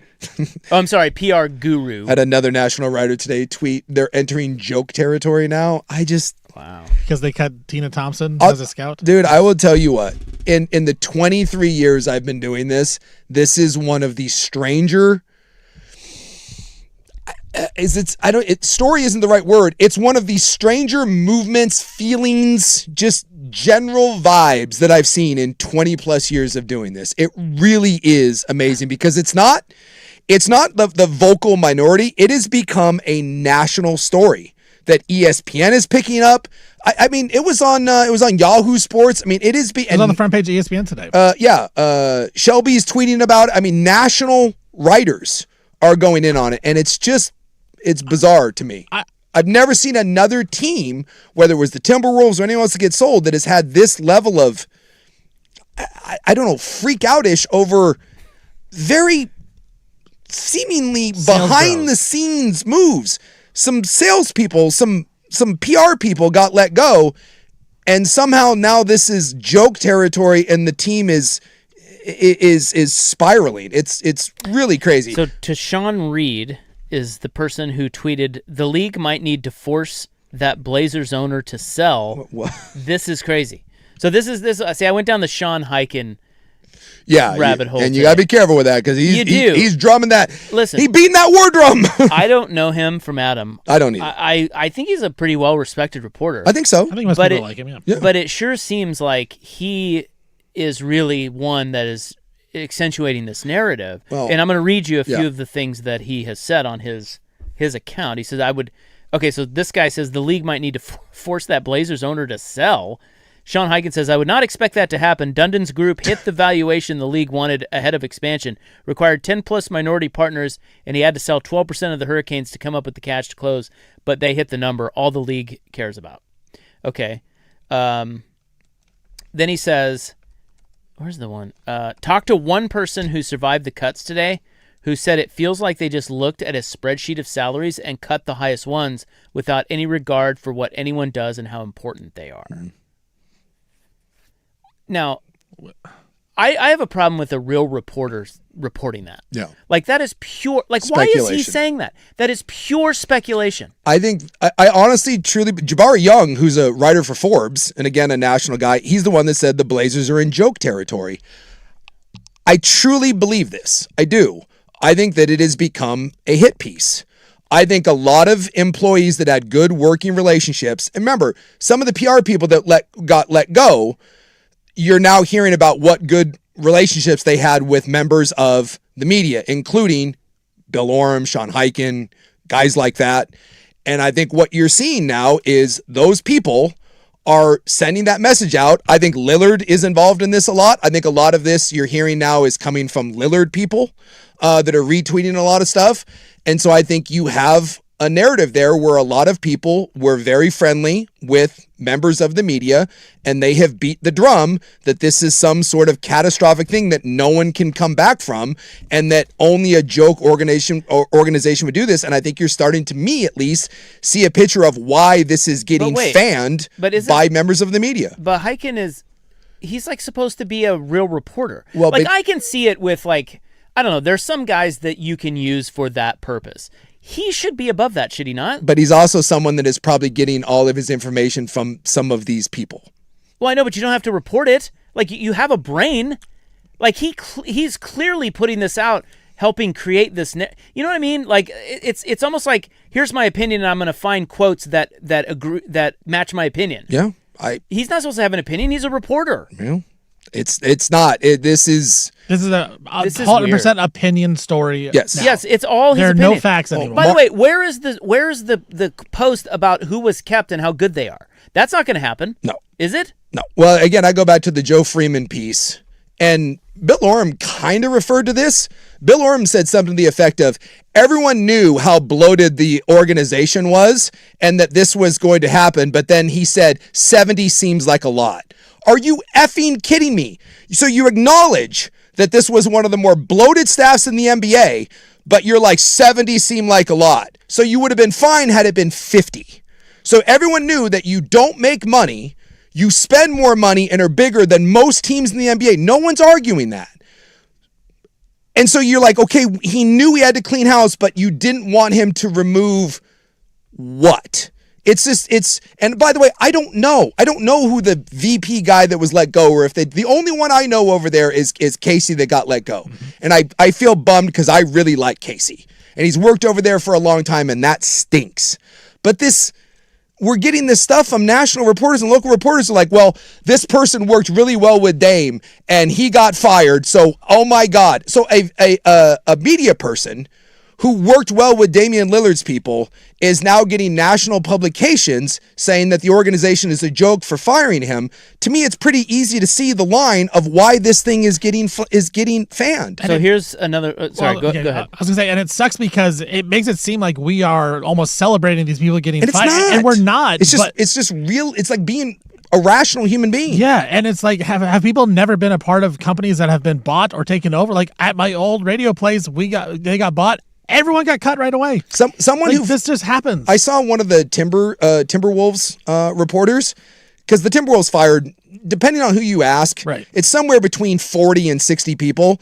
And one of the Timberwolves guy goes, "Oh my God, not one thing was said when we did this, but because of the stuff that happened at the end of the year, the t-shirts thing, which again we've proven was nothing. It was a nothing burger. It had nothing to do with money, none of that stuff. But because of that, now this has become a joke of an organization, and I just it's bizarre to me. I think a lot of it too is this underlying idea, and people have this all over the world. They hate billionaires. Yeah, they do, and they're jealous of billionaires.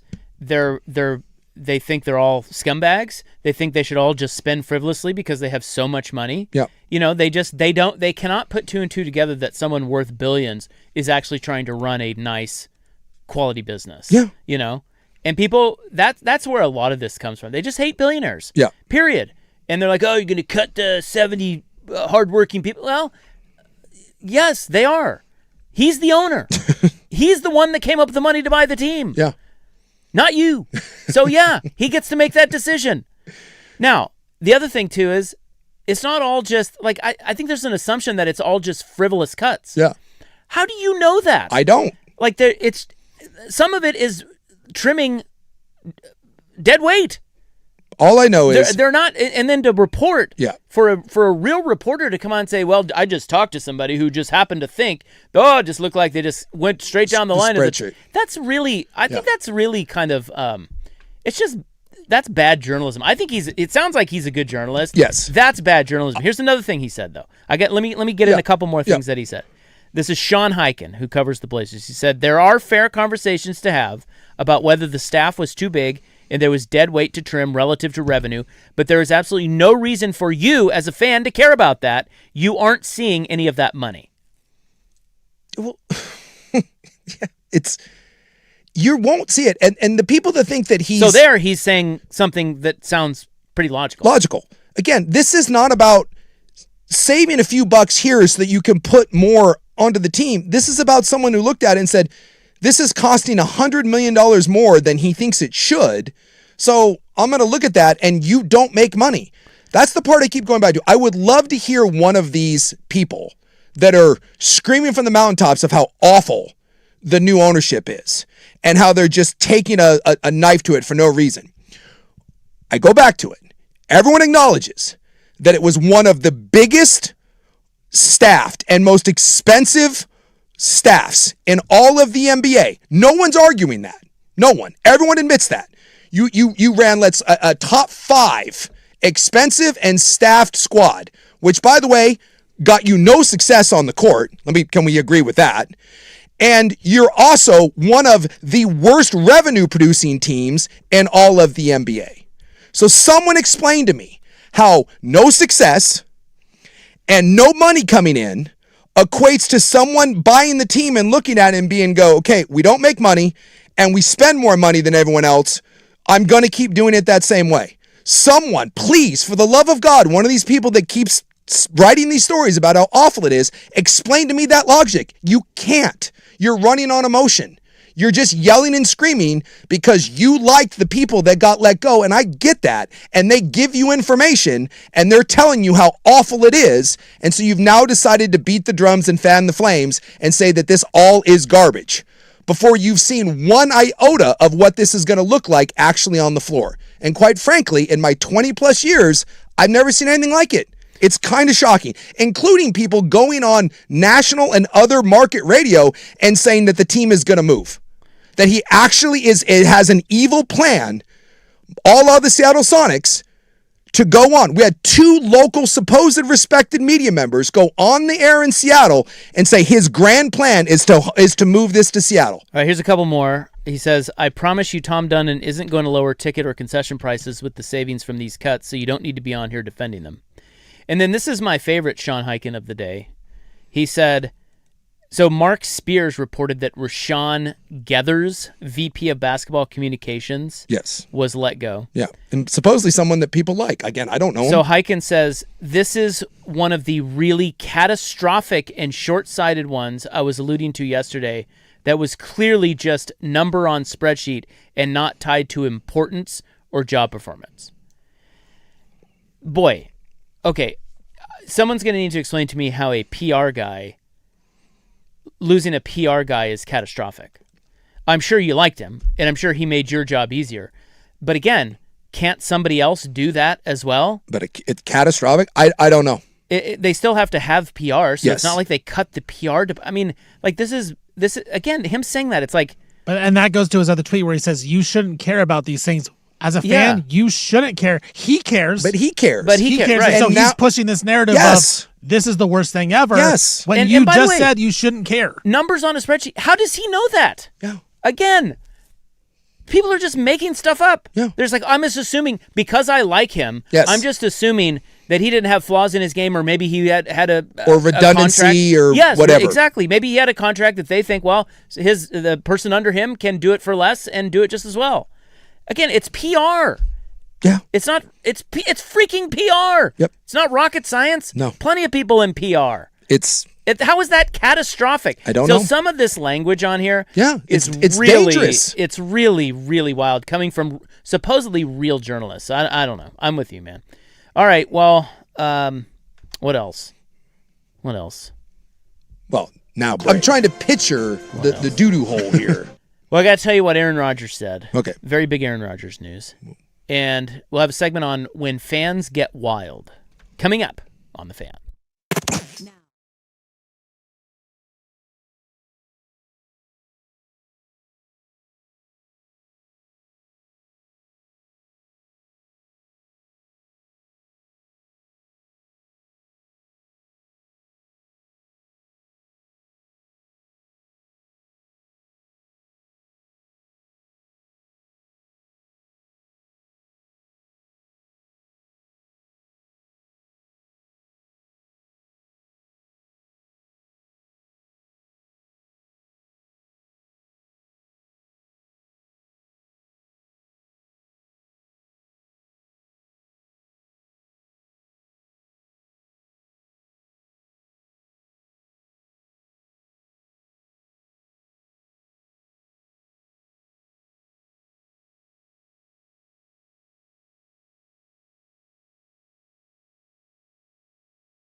Now, from the George McCoy and Warren Allen Sports Desk, a Sports Center update on the Fan Sports Network, 105.1 FM and 1080 AM.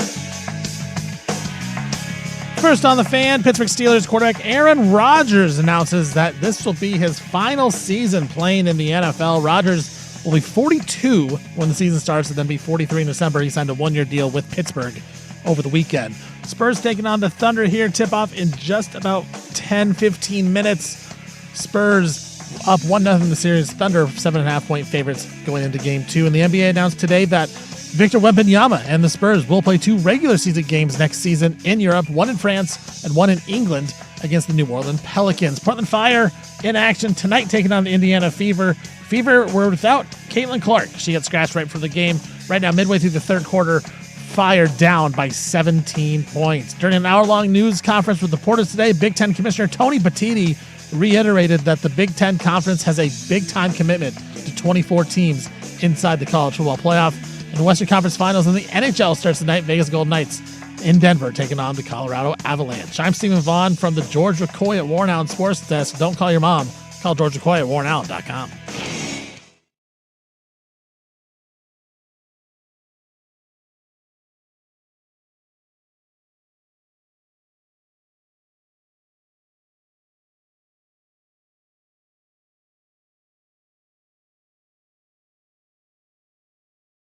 All right, I'm going to read some text messages here. Do have a little bit of news on Aaron Rodgers, which I'll get to here momentarily.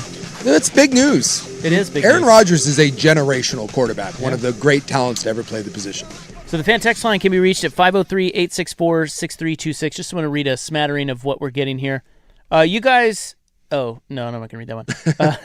This one. Whoops. An organization that hasn't made a finals in this millennium needed an overhaul. How can you be a fan of this team and want the status quo of mediocrity to continue? Another one says, of course Tom Dundon is going to make financial cuts. He could barely afford the Blazers after selling part of the Hurricanes and having other investors. Another one says, doesn't it make sense for Dundon to fire a PR team that can't curb the distribution of negative PR and somehow also can't distribute positive PR? Decent point. You guys need to stop having such rational takes and be more outraged. You can't win this way. I honestly think one of the reasons why you hear a different tone from us, and look, none of us knows if Tom Dundon's going to be good or not. I mean, I think we're both like, well, let's wait and see what happens. Can I point out before you finish? Yeah. His NHL team is sensational. Yes. And I love how people are just ignoring that. They haven't lost in the playoffs. No, people will tell you that one has nothing to do with the other. Okay. So, yeah. But I think we are one of the very few media organizations that doesn't ask anything in the Blazers. We don't deal with their PR. We don't get Blazer guests on. We don't try to cultivate those sort of relationships. So I mean it. I do think from us, you get a truly independent view, and I'm not certain how independent a lot of these views are. I really don't. And I just think I've always spoken that way. Like, yes, I've always have. And I know people think I hate the Blazers. I don't. What I like to always say is, I don't hate the Blazers. I just don't care about them. Yeah. They're not a huge part of what we do here, and they never have been. Now, when they're relevant, we can turn that faucet on and talk about it and engage with you about it. But just because they're local doesn't make them relevant. And honestly, I think I feel a little weird about this because it's like I feel like I've been one of the only ones calling them out for a long time about being way worse than people know. Yeah. Over there. Yeah. But it's just that, you just get labeled because, you hate the Blazers. Okay, fine. It's a lazy take. Narrative, but okay, you can, if it makes you feel better, you can think that.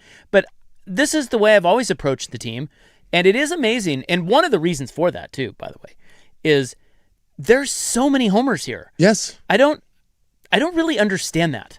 Why? Because you cover a team in your hometown, or maybe you're not even from here, why you have to be so suck-uppy to them. Yeah. Like, I just never have understood that. You want to be friends with them? Go to New York. And you want to get information? Go to but how do people do it in New York and Philly? And like, there are real media markets with real media who have good relationships with people in the organizations and also criticize them. Yeah. You know, it's the big fish in a small pond. It's bizarre. The Blazers are the big fish in the small pond. I think that's right. That's right. And they have always needed more. They've always been like this. They have always needed more accountability and criticism, in my opinion, because you're right. They're just the big fish that nobody ever calls out, and everybody's scared to call out. And finally, the guy who owns the team, he is a Blazer guy. He bought the team. He's the one that's calling him out. And it's unbelievable. And yet somehow he's become public enemy number one. And to piggyback off of what you said, because we've been doing this for 20 plus years together, how many times over those 20 years have we heard about the dumb Vulcans, the evil Vulcans, how bad they are, how piss poor the organization is run, all this, and it leads to no success. So now you have someone that came in and was like, I don't want to run this the same way. And now that is the worst thing that's ever happened. It literally makes no sense. I've yet to see someone actually give me a coherent reason why any of this drum beating is warranted or authentic. It's just the only thing I can think of is just it's just Portland. If it just this city, man, and it's a weird thing. We love it here. We love the fans, but I've always approached it from the viewpoint that fans deserve better than what the Blazers give them. Yes. The Blazers take you for granted. They've always taken you for granted, and this guy is not going to. Tom Dundon, and I get the NHL is different than the NBA. I get it. I understand that one possibly can't have anything to do with the other, even though they both play 82 games and they both have similar playoff structure, and there's both salary caps but they can't have anything to do with one another. Tom Dundon, whatever you think of him, in 8 years of owning the Carolina Hurricanes, has had more success than 30 plus years of the Portland Trail Blazers. So maybe, just maybe, pretty good point. Give the effing guy a chance and see if he can do something. And if he can't, and in 3 years, this thing is crap, then by all means, get out the pitchforks and be like, great, we got an owner that's a moron and he can't figure it out. I like this text. Sign me up for that, please. I want to let the guy that's been really successful, even though if it's uncomfortable at times, I'd like to see if that guy can be successful. We were saying this when the Blazers were up for sale. It's like, I don't care who owns it. Just let's do something different. Yeah. Right? I don't know who it's going to be. Well, it turns out it's Tom Dundon. It's very different. You just needed a different viewpoint. Yeah. And this is it. And it's not always clean. It's not always easy. But it's what the organization needed. And I've been saying all along, I think you should fire everyone, including Joe Cronin. And that's not to say Joe Cronin is awful at his job, but I just think the whole culture, everything, needs a complete reset. And 70 layoffs or whatever it is part of that. Part of it's cost cutting too. Trim and fat, but I think they need to go further. Yeah. So here's another one. It says spreadsheet cuts do happen. That's not always a good or bad thing. That's just capitalism. This is a heavy engagement narrative, and people are taking advantage of it.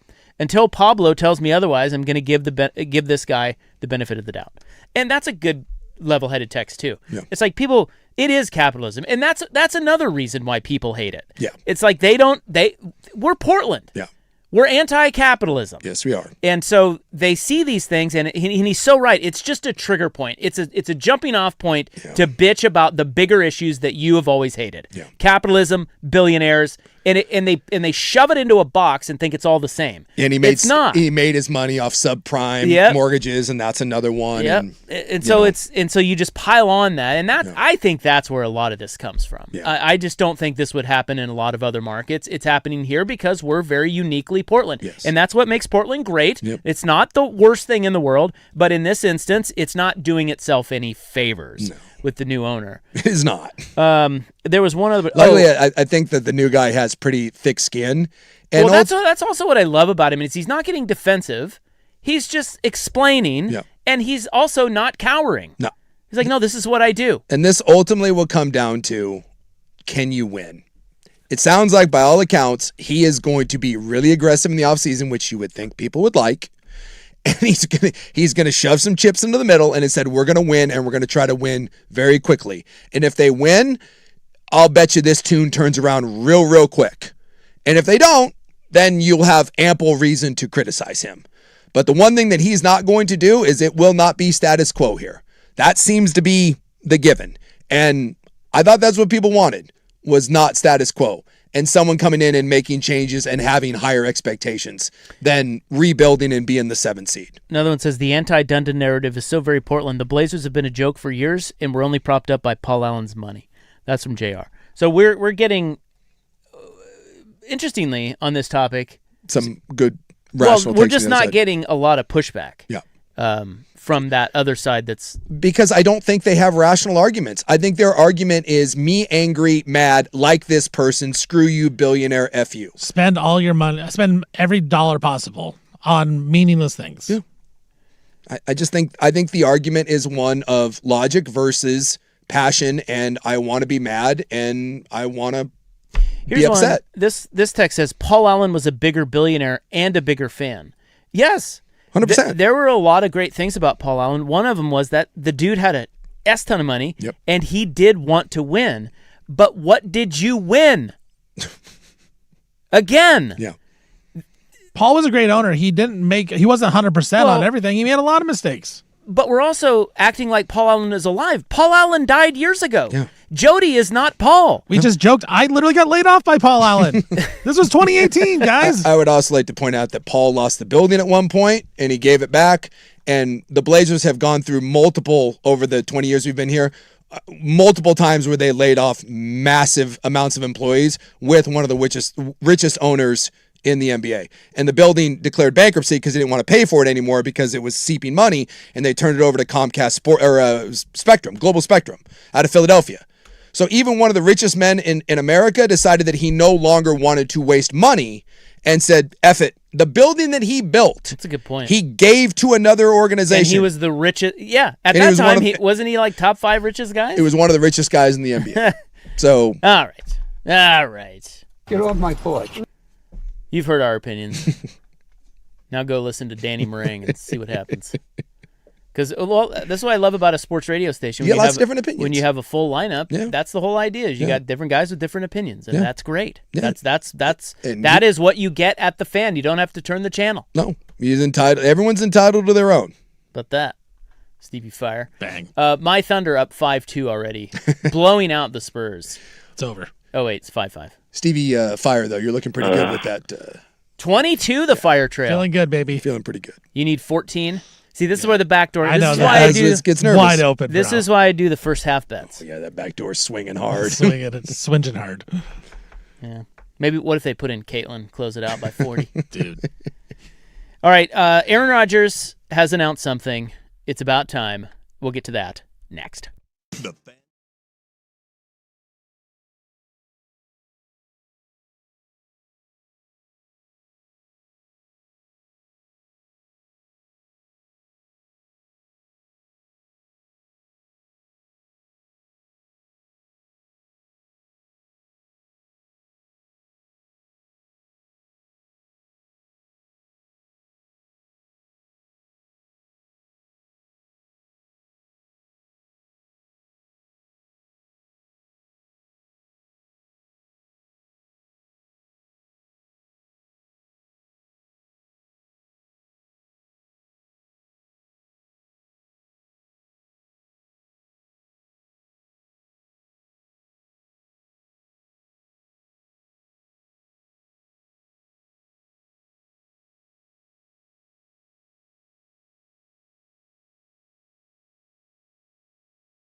Okay, enough of Dundon griping. Dundening. We've blown through the malfunctioning epiglottis. We have the horizontal tug. Yep. We are now at the Piera Palazzola segment. And she is getting Aaron Rodgers news. Yeah. Okay, so that's what we're going to do here. Oh, and I have to tell you what sport the NCAA may be adding. Yeah. Suddenly we got a lot to get to in 11 minutes. So Rodgers says, ESPN asked him, and he says this is it. He says he is coming back to play for the Steelers this season, but he will be done after this year. Yeah. Does anyone believe him? Yeah, this is You think this is it? This is it. I think the Steelers probably, I think everyone sat down and was like, hey, this is one final ride, and Rodgers will get the farewell tour. He'll get the goodbyes, and he loves that crap. Despite he's one of those guys that will claim to not want the attention, but God, he loves the attention, and he'll get his farewell tour, and he deserves it. Aaron Rodgers is one of the great talents to ever play that position, and really the only downside to his career is the way this has ended here. And for someone with such immense talent, he had a lot of failures in the postseason that he should not have had. There were good enough teams for him to win more than one Super Bowl. And he is as talented as anyone that played the position. And for him, with some of those teams to walk away with one Super Bowl, that can be viewed as maybe a bit hollow. Whereas you look at a guy like Drew Brees, those Saints teams weren't great. Drew Brees and that team overachieved to win their Super Bowl. Aaron Rodgers should have at least 2, if not 3. And he had some bad playoff losses as the 1 seed, MVP type years. So, but he's truly greatness. Not many better to ever sling it than Aaron Rodgers. And I think it's silly for Pittsburgh to bring him back. I don't know what they're doing, but at $25 million or whatever. Well, I think maybe, aren't they saying, so they have Drew Aller now, and then who's the other young quarterback? Will Howard. Will Howard, and then they have Mason Rudolph as well. Yeah, but Rudolph, they just, he's just their backup. But the 2 young guys, maybe they're saying, hey, Rodgers, come back. Maybe help these guys a little bit. We don't know what we have in these guys. He's one of those, maybe now as he doesn't seem like a helper. Well, he never has been, but maybe this is the last year. Maybe he's a little more willing to do that. Yeah, maybe they talk to him about that. Yeah. Or, and I hate to say this, but even old-ass Aaron Rodgers is better than all 3 of those guys. Yeah. I mean, he does. I've never understood in an organization that just changed their coach that, look, you're not winning this year. So he's a 1-year rental. Why not just pull the Band-Aid off and find out what you have and either be bad and get a top 10 pick in a quarterback-rich draft next year, or you find out that you don't need a quarterback because you have Will Howard or you have Drew Aller. So him coming there to win 9 or 10 games and maybe be a wild card team that gets bounced in the first round, I don't understand the value in bringing Aaron Rodgers back. But I'm not Mike McCarthy, and I'm not the Rooneys, and so maybe it is a McCarthy thing too. It's possible. Yeah. Maybe McCarthy doesn't want to go in and maybe he feels like he's going to get fired if they stink. But Rodgers is leading. I mentioned the last 4 years, the 1 year he's been hurt, and in QBR, I don't think he's had a better season than 24th in the last 4 years. Like he's not a good quarterback anymore, and he's not really interested in running a real offense. So you have to run the Aaron Rodgers offense, and it's not a functioning NFL offense. But he's back for 1 more year, and at least he gets his flowers and get the goodbye farewell tour and the video montages and all that. Here are his road games. Mm-hmm. Do you play Green Bay? No, that's what I was looking at. I was looking at maybe if they went to Green Bay, that'd be kind of cool. Yeah, that would be. But they don't. They are at New England, at Cleveland, obviously at Tampa. They only have 3 road games before Week 10. Then they have Cincy on the road, Philly on the road, Jacksonville, Tennessee, and then the last game, it is a flex game, Baltimore. He'll be in Baltimore Week 18. So that could be his last game of his career if they don't make the postseason. And my guess is just like every year, they will be they'll be playing the last 2 weeks of the season, needing to win those games to get into the postseason. All right, so the NCAA is adding a sport, or at least they're considering it. Okay. Do you have any guesses as to what it might be? Male or female? Both. Title IX, bro. I'm telling you, what isn't an NCAA sport that's become popular? Some sort of skateboarding, extreme, X Games, something like that. Breakdancing. Ooh, there you go. Like the Olympics. No, something with a board. Because it's not going to be a winter sport. It's got to be summer. Actually, it might just be women's. Really? Well, I don't know. It's hard to say. Beach volleyball? I don't know. Beach volleyball in Minnesota? I have no idea what this could be. Are you guys ready? Hacky sack. Hacky sack. Did you used to play hacky sack? Yeah, play is a strong word. I will tell you what, at some point I had a hacky sack. Yeah. I'll bet you the most I've ever hacky is maybe three in a row. Okay. I don't think I smoked enough weed when I was a kid in order to successfully hacky. I attempted hacky and was terrible at it as well. Yeah. And then I retired. Yeah. You know, I yo-yoed though. Not in the Hall of Fame. Yeah, you're a big yo-yoer. I was a yo-yoer. So the sport, the NCAA is petitioning to add is flag football.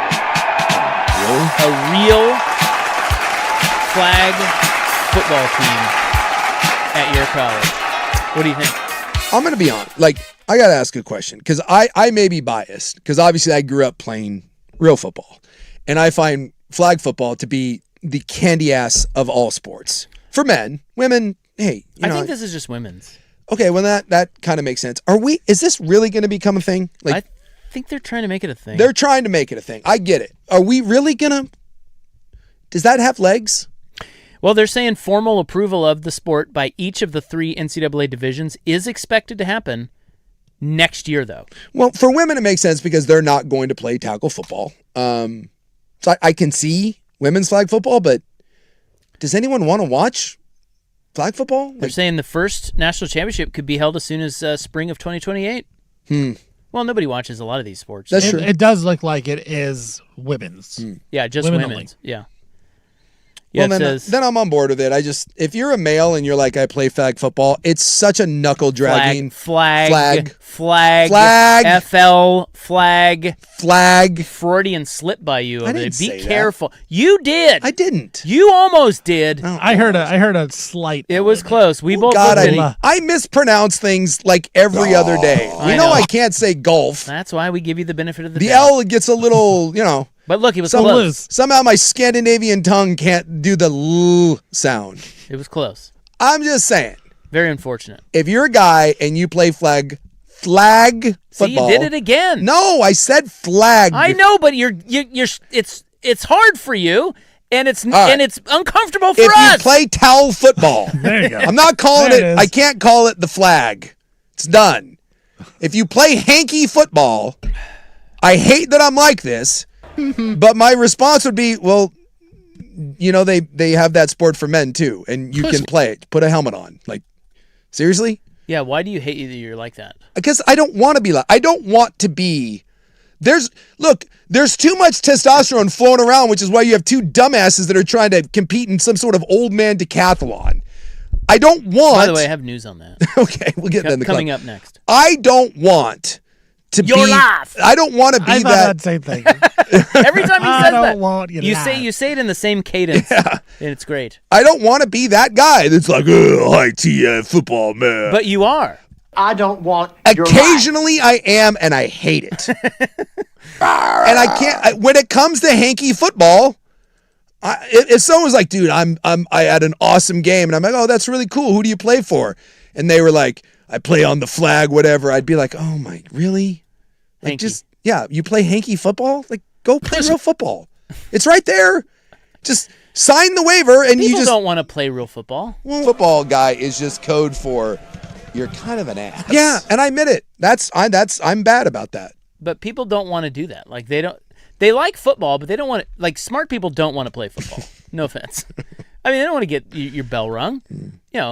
So they want to, but they want the elements of football without that dumbass. Without the injuries. Well, the people will still get hurt, but you know what I mean. Without the hitting, that's what they want. Yeah, and so that's what flag football is. Why can't you just be happy for those people? I want to be, and I'm not. And I admit it. Well, at least you are admitting it. Isn't admitting your flaw, isn't that like G.I. Joe? It's like half the battle. It is, but why can't you do something about it? Why can't you just let it go? Because it's hardwired in me, and I don't want it to be. I don't know about that. I think you can change it. You just have to care enough. Look, I'm with Sug on this one because there's 3-on-3 basketball in the Olympics. It's not real basketball. That'd be the same thing. No one's saying flag football is real football. then call it something else. Right. It's called flag football. No, I'm calling it hanky ball. Right. You're playing hanky ball. Just call it What? 3-on-3. Don't throw basketball in. Like, Yeah. it's And just- it's an Olympic sport now. right. It's not real. It's not real. It's But hanky if ball. I were to play football, I would play Again, flag football because don't- I would have been scared to get hit. So No one is saying that these are real. Be like if you played real baseball. to me, damn it. If you played baseball, but you hit off a tee. We're like, T-ball, yeah. let's take the hardest part out of it, and we'll just have you hit off a tee, and then Oh, you get that'd to be prance fun. around. It's like saying college putt golf. That'd Well- be kind of sick, actually, though. But if they did, whatever your ideas are, if they did them and people enjoyed them, what do you care? I shouldn't. This care. is a you problem. It is. I admit it's a me problem. I have violent tendencies. I admit it. I'm working on it. No, you got to admit it's gotten better over the I last think 20 you should be a years. flag. I think you should be forced to be a flag Coach. football coach. Dumbass. I couldn't handle 100%. it. I'd snap. Ooh, should we form our own flag football team here at the Fan? I don't want to play, but I would. Well, I would watch. Well, I need to see who runs better routes All right. between Joe and Danny. let me. I need to see that. This is the difference. Like someone said, I'm 35. Sure, you play flag. That's fine. If you're an old man and you want to play like in an intramural flag football, hanky football, go for it. But if you're, as a college sport, if you're like 18, 17, don't go play hanky football. Play real football. Just, it's one over. Go do it. But yeah, if you're an old, like if for the old timers, yeah, that's fine. That's different. I don't expect you at 38 to be putting on a helmet and shoulder pads. We're not Fentress over here. We don't need to play semi-pro football. In that case, Hall of Famer. Hall of Famer. Thank you. In that case, yes, hanky football is fine. It's fine. All right, so I do have news on the Danny versus Joe high T athletic off that we talked about the other day. Yeah. Maybe it was yesterday. I can't remember. And as I suspected, it will likely not go down. It is fizzling out. Yeah, exactly. Yes. I told you that. That was the You did. That was a lock. You had that. That you had thing that wasn't pegged. going to happen. Yeah. So there has been an amendment, and we will get to that. Also, I have 21 facts about the human body that will make you wonder how we are not all dead. That's next on The Fan.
Now, from the George McCoy and Warren Allen Sports Desk, a Sports Center update on the Fan Sports Network, 105.1 FM and 1080 AM. First on the Fan, Steelers quarterback Aaron Rodgers. He announces that this will be his final season playing in the NFL. Rodgers will be 42 years old when the season starts, and then he'll be 43 in December. He signed a one-year deal with the Steelers over the weekend. Spurs taking on the Thunder. Game 2 Western Conference Finals right now. Closing in the end of the first quarter. Thunder up by 2 in that one. But the NBA, they are capitalizing on Victor Wembanyama. They said today that the Spurs will play 2 games over in Europe. One in France, where Wemby is from, and one in England against the Pelicans for 2 regular season games next season. Portland Fire in Indiana today. Fever without Caitlin Clark. She was scratched right before the game, but doesn't matter. Fever up by 19 as we are halfway through the fourth quarter in that one. During an hour-long news conference today with reporters, Big Ten Commissioner Tony Petitti, he reiterated that the Big Ten has a big-time commitment to 24 teams in the college football playoff. And the NHL Western Conference playoffs start tonight after one period. Vegas and Colorado tied at 0. I'm Steve Vaughn from the George McCoy at Warren Allen Sports Desk. Don't call your mom. Call George McCoy at warrenallen.com.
What? You know, I hope we elect to kick ass is what I hope we do.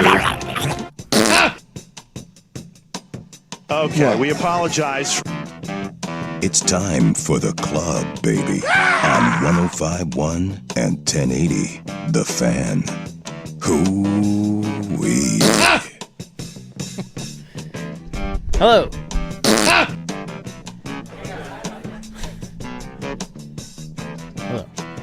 John.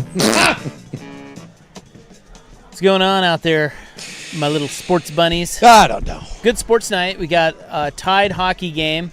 Yeah. We have a tied NBA game. And how are our Fire doing? The Fire are getting railed. I just flipped. They're getting railroaded for sure.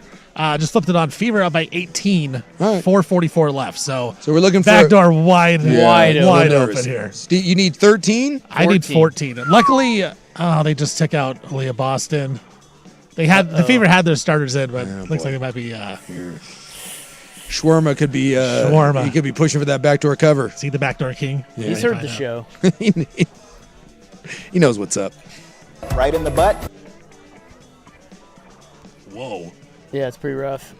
Hey, you and Sue combined, you guys need to be careful here. I know. You know, Dusty's on this kick.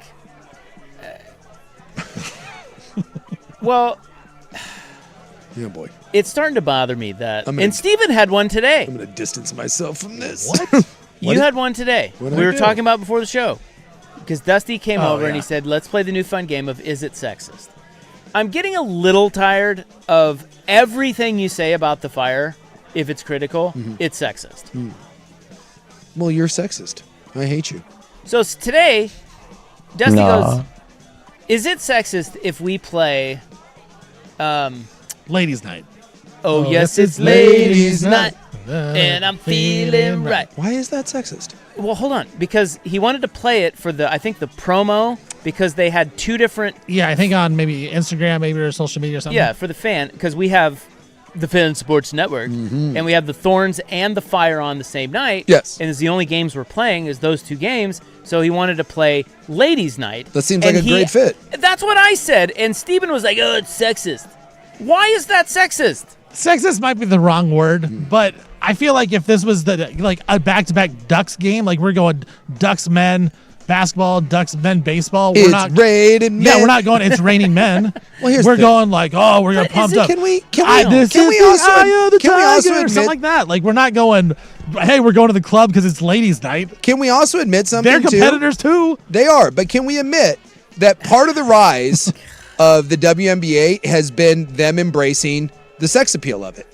100%. Oh, it is 100%. through the roof. Yes. Dude, they show up for the little catwalk walking Zoe in. Cunningham is one of the most popular players in the league. She's a backup. Yeah, she's not even any good. She's hot. She was in SI swimsuit. And they all, I mean, they are dressed to the nines, and some of them are like, it's like, whoa. Camera brink. The sex appeal thing is real, and it's being pushed, and they're becoming fashion icons, and they're influencers and all that.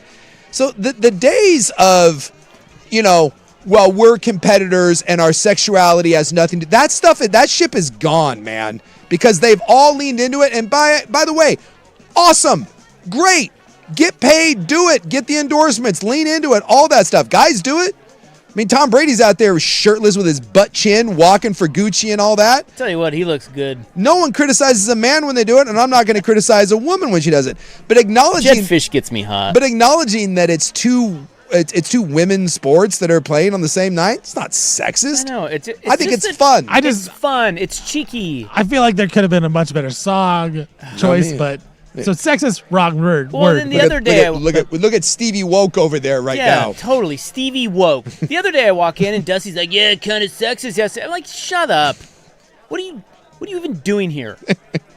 It's getting spicy right now. I like it. Tired of it. So here's the my sources have told me. Oh yeah, that was from last night's show. That was a Mariners fan getting hit in the head with a foul ball. That's scary. While filming. And that's her head. That is a ball hitting her her dome. Yeah, the best part of that is everyone after Anyway. Ow! Ow! John Sterling? Ow. Still my favorite. I'm sorry. Rick Riz, I'm going Sterling. I just think you like the ow. I think it's classic. It's a classic hit with foul ball. His voice is just. Ow! Ow! Ow! Anyway, what was I saying? I don't know. Dusty. Well, you were enraged. I'm done with and you're Dusty. done with Danny. it. You moved Danny on. No, the Joe. Danny Joe thing. Yeah. So the other day, I don't know if it was yesterday or the other. I don't know. We brought up the fact that Danny Meringue on the midday show with Patrick, he for some reason. Well, it's high tea, male ego, sports radio, classic sports radio. I will beat Joe Fisher at any athletic endeavor. Yes. Anything. Yes. Doesn't matter. Will beat that. Doesn't matter what it is. Weightlifting, I will running, yes. Basketball, That's football what he doesn't said. matter. Apparently, this started out with Danny for some reason telling everyone how much weight he lifts, and Joe saying no, calling BS, and then somehow that turned into I will beat you in any athletic endeavor. Yeah. I don't know how we got. I think it's an endeavor. Endeavor. Not an endeavor. It's an endeavor.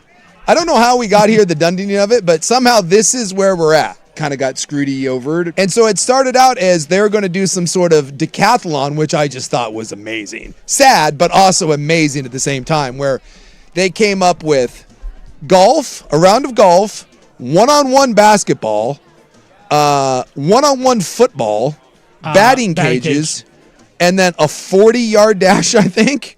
I thought it was 100 meters. Was it 100 meters? Was it 40 or 100? I don't Whatever. know. And then the 40. shuttle. Some sort of race. It was 40. And I was like, oh my God. The 40-yard dash and then the 20. This is going to be amazing. And so now my sources are telling me that this will not happen as I predicted. You did. And they will play golf. Apparently they're going to play golf. So and that somehow the is ultimate athletic. How did it go from any athletic endeavor because I'm the greatest athlete to we're going to play golf, which is not, that has nothing to do with athleticism. It's just are you skilled at the game of golf?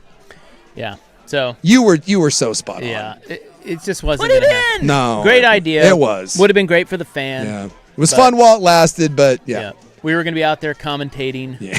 and it's just not. It won't. It's just not a thing. Was it I think everyone was afraid of the torn Achilles or just embarrassing themselves. Is that what? Well, isn't that the whole? That's the best part of it. Yes. I mean, look, we've all been the butt of the joke. We've all been embarrassed. Yeah. We've all been shamed around here. It comes with the territory. There was I told the story.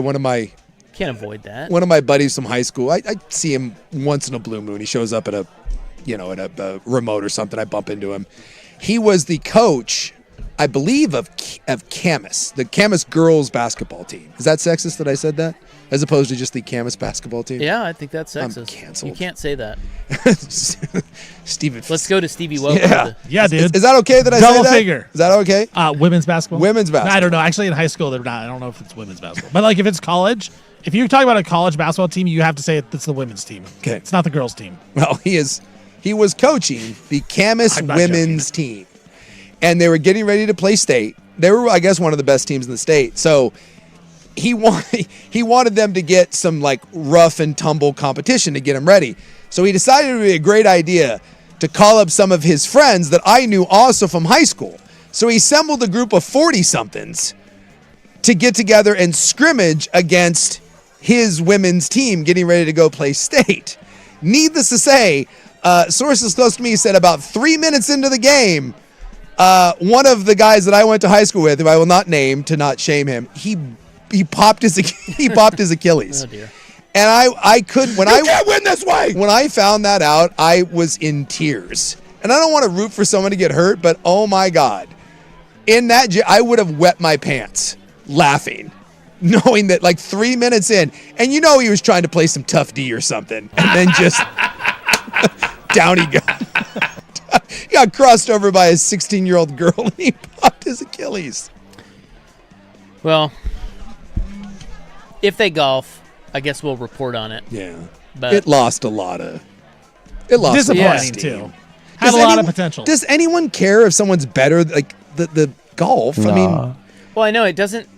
doesn't. It completely avoids the whole point of the Yes. comment. Yes. You got to put your money where your mouth is. Let's see if you can beat Joe at every athletic endeavor. Yeah. Golf. Well, yeah, you're playing one thing. Yeah. And it's not And really. it's not even that athletic. No, it's just. Stupid. That'd be like if I said I was a better athlete than you, and then I was like, let's go race a car. That's right. What? What is it? You'd win that.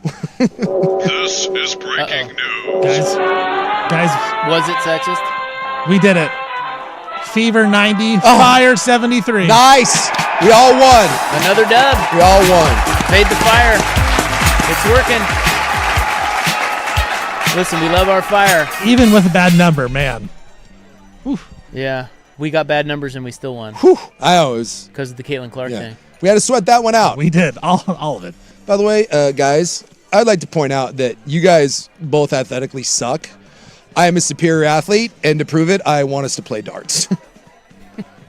I want. Cool. All right. I Billiards. want a round of No, darts. billiards, or I won't do it. I want to play snooker. That and only that can determine which one of us is Shuffleboard. truly the Oh greatest athlete here at Primetime. That is kind Watch this of dunk. that is dumb. It's stupid. That is. Watch Castle dunk over Hartenstein here. You can see this? Yeah, here you go. Oh, Watch, I'm watch behind. this. Oh, ah! Yeah, it's Man, Castle's awesome. I yeah. love Hartenstein's having a rough series. Oh my god. Yeah.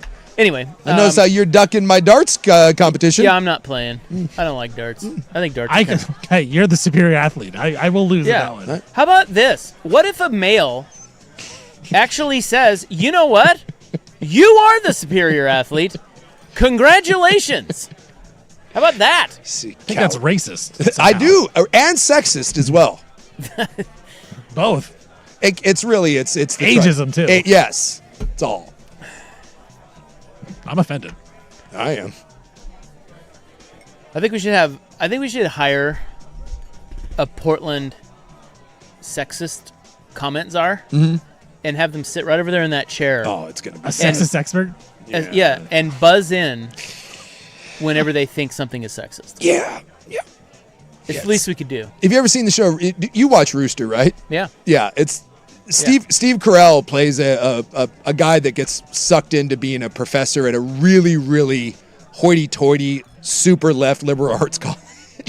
and he ends up in front of the panel literally every episode for something that he says in class where he has to justify that he wasn't. And he's not vulgar or anything. No, he accidentally is sexist or like just what people they view that in everything that is said. Yes, and we can't have a little fun, not even with our own producer, Stevie Woke.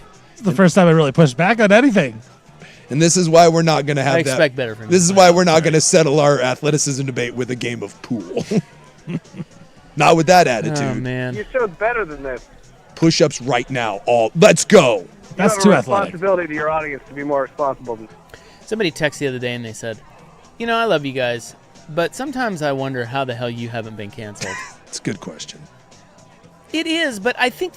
Is it? No, it's not. Dude, we're just goofing off. I feel like you got to get actually canceled, you have to say something really bad. We're not. Like, I think we're not horrible people. We're not we're not out here trying to. We're just a couple guys having fun, right? And that's not an excuse. We say it all the time. If we boys, a handful of times that we've actually pissed anyone off, we're the first ones to be like, "Damn, my bad. I didn't mean to do that." Yeah, I've crossed lines. Yeah. And I'm not happy about it. No, not proud of it. I always feel bad. Honestly, we have a pretty good governor in that regard. We're just D'ing off. Yes. So stop taking things so damn seriously. And here's the other thing. We're free. Don't listen. Turn it off. Go listen to somebody else. Don't do that. Don't listen to somebody else's show. Don't do that. Please don't. Care. No, stay right here. Listen to this. Stay right here. If you do, I'll do sit-ups against you, I promise. Live all day. Sit-up contest right now. Planks. Superior athlete, Jason Sukanik. Do you want to plank right now? I swear to God. I will plank so hard. I like the plank. I think the plank is. Do you? Yeah. God, I think it's a quality core body movement or core body. You were out there planking exercise back in the day when that was trending. Dude, I would plank on things. No. This is one of the plank in yoga. Do you? Yeah. This would be one of the few things. Like if you asked me what I do on any sort of like physical thing, like what do you lift, what do you push-ups or whatever. No one cares. No one cares. None. The one thing that I don't think I could even give you a guesstimate on was plank. I have no idea. Like if you asked me how many pull-ups I can do, I have an idea in my head. I'll give you a rough idea. Plank, I could plank for 15 seconds or 2. I have no idea. You'd be longer than that. I don't know. I bet you could do. It's the one thing I couldn't tell you. And by the way, I'm not going to find out because I'm not going to do it. I bet you could. Because you're not the athlete we are. No, that's true. Unless you want to play darts, we'll settle it right now, you son of a bitch. you know Isaac Rupp athlete. You're not planking. 2 minutes. Really? Yeah. I don't think. I bet you could. Probably over. I have no idea. If I set the over-under at 2 minutes, you probably could plank. Yeah, you're strong. You're strong enough to hold yourself up. I'm not doing that. Let's go to ChatGPT on this. That's the one thing where I'm like, I don't know. Sure. Sounds good. Don't know. Don't care. That's the time by the guy who thought he could run a mile real fast and attempted it once and was shocked at how bad it was. I don't know. I have not planked. I don't think I've planked. I don't know. 20 years? 30? Couldn't tell you. No idea. Last time I planked. Yeah, this is saying I could barely move my arm. I did so many. For an untrained average adult man, a front plank with good form is usually around 20 to 60 seconds. This is recreational fitness level. 1 to 2 minutes above average core endurance. 2+ minutes strong core endurance and conditioning. Or 4+ minutes very well trained, often more about mental endurance than So you're probably a 3 to 4 minute guy. I don't have mental endurance. I'm right out. Hey, look, I'm not going to lie. I'm going to keep the over-under at 2, okay? Well, we're not going to find out. I'll tell you that. You guys won't play darts to find out who the real athletic champion is here. I'm not going to plank. It's ridiculous. Okay, coming up next, I have 21 facts about the human body that will make you wonder how we're not all dead. Oh, I'm actually intrigued by this. On the Fan.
Now, from the George McCoy and Warren Allen Sports Desk, a Sports Center update on the Fan Sports Network, 105.1 FM and 1080 AM. This update brought to you by Langdon Farms Golf Club. Langdon Farms Golf Club. Good or bad weather, the golf course is always the driest around. Download the Langdon Farms app today to get all the latest news and specials. First on the Fan, Pittsburgh Steelers quarterback and legend of the NFL, Aaron Rodgers. He announces this will be his final season playing in the league. Rodgers is 42 years old. He'll be 43 in December, signed a one-year deal with the Pittsburgh Steelers. Game 2, Spurs and the Thunder right now in Oklahoma City. About 3 minutes left in the second quarter. Thunder up by 9 in that one. Portland Fire, they took on the Fever. Fever were without Caitlin Clark, did not matter. Fever win 90-73. NHL Western Conference Playoffs Game 1. We are halfway through the second period. Still tied at 0 between the Vegas Golden Knights and the Colorado Avalanche. During an hour-long news conference today, Big Ten Commissioner Tony Petitti reiterated to reporters that the Big Ten has a big commitment to 24 teams, and that's what they want in the college football playoff. I'm Stephen Vaughn from the George McCoy at Warren Allen Sports Desk. Don't call your mom. Call George McCoy at warrenallen.com.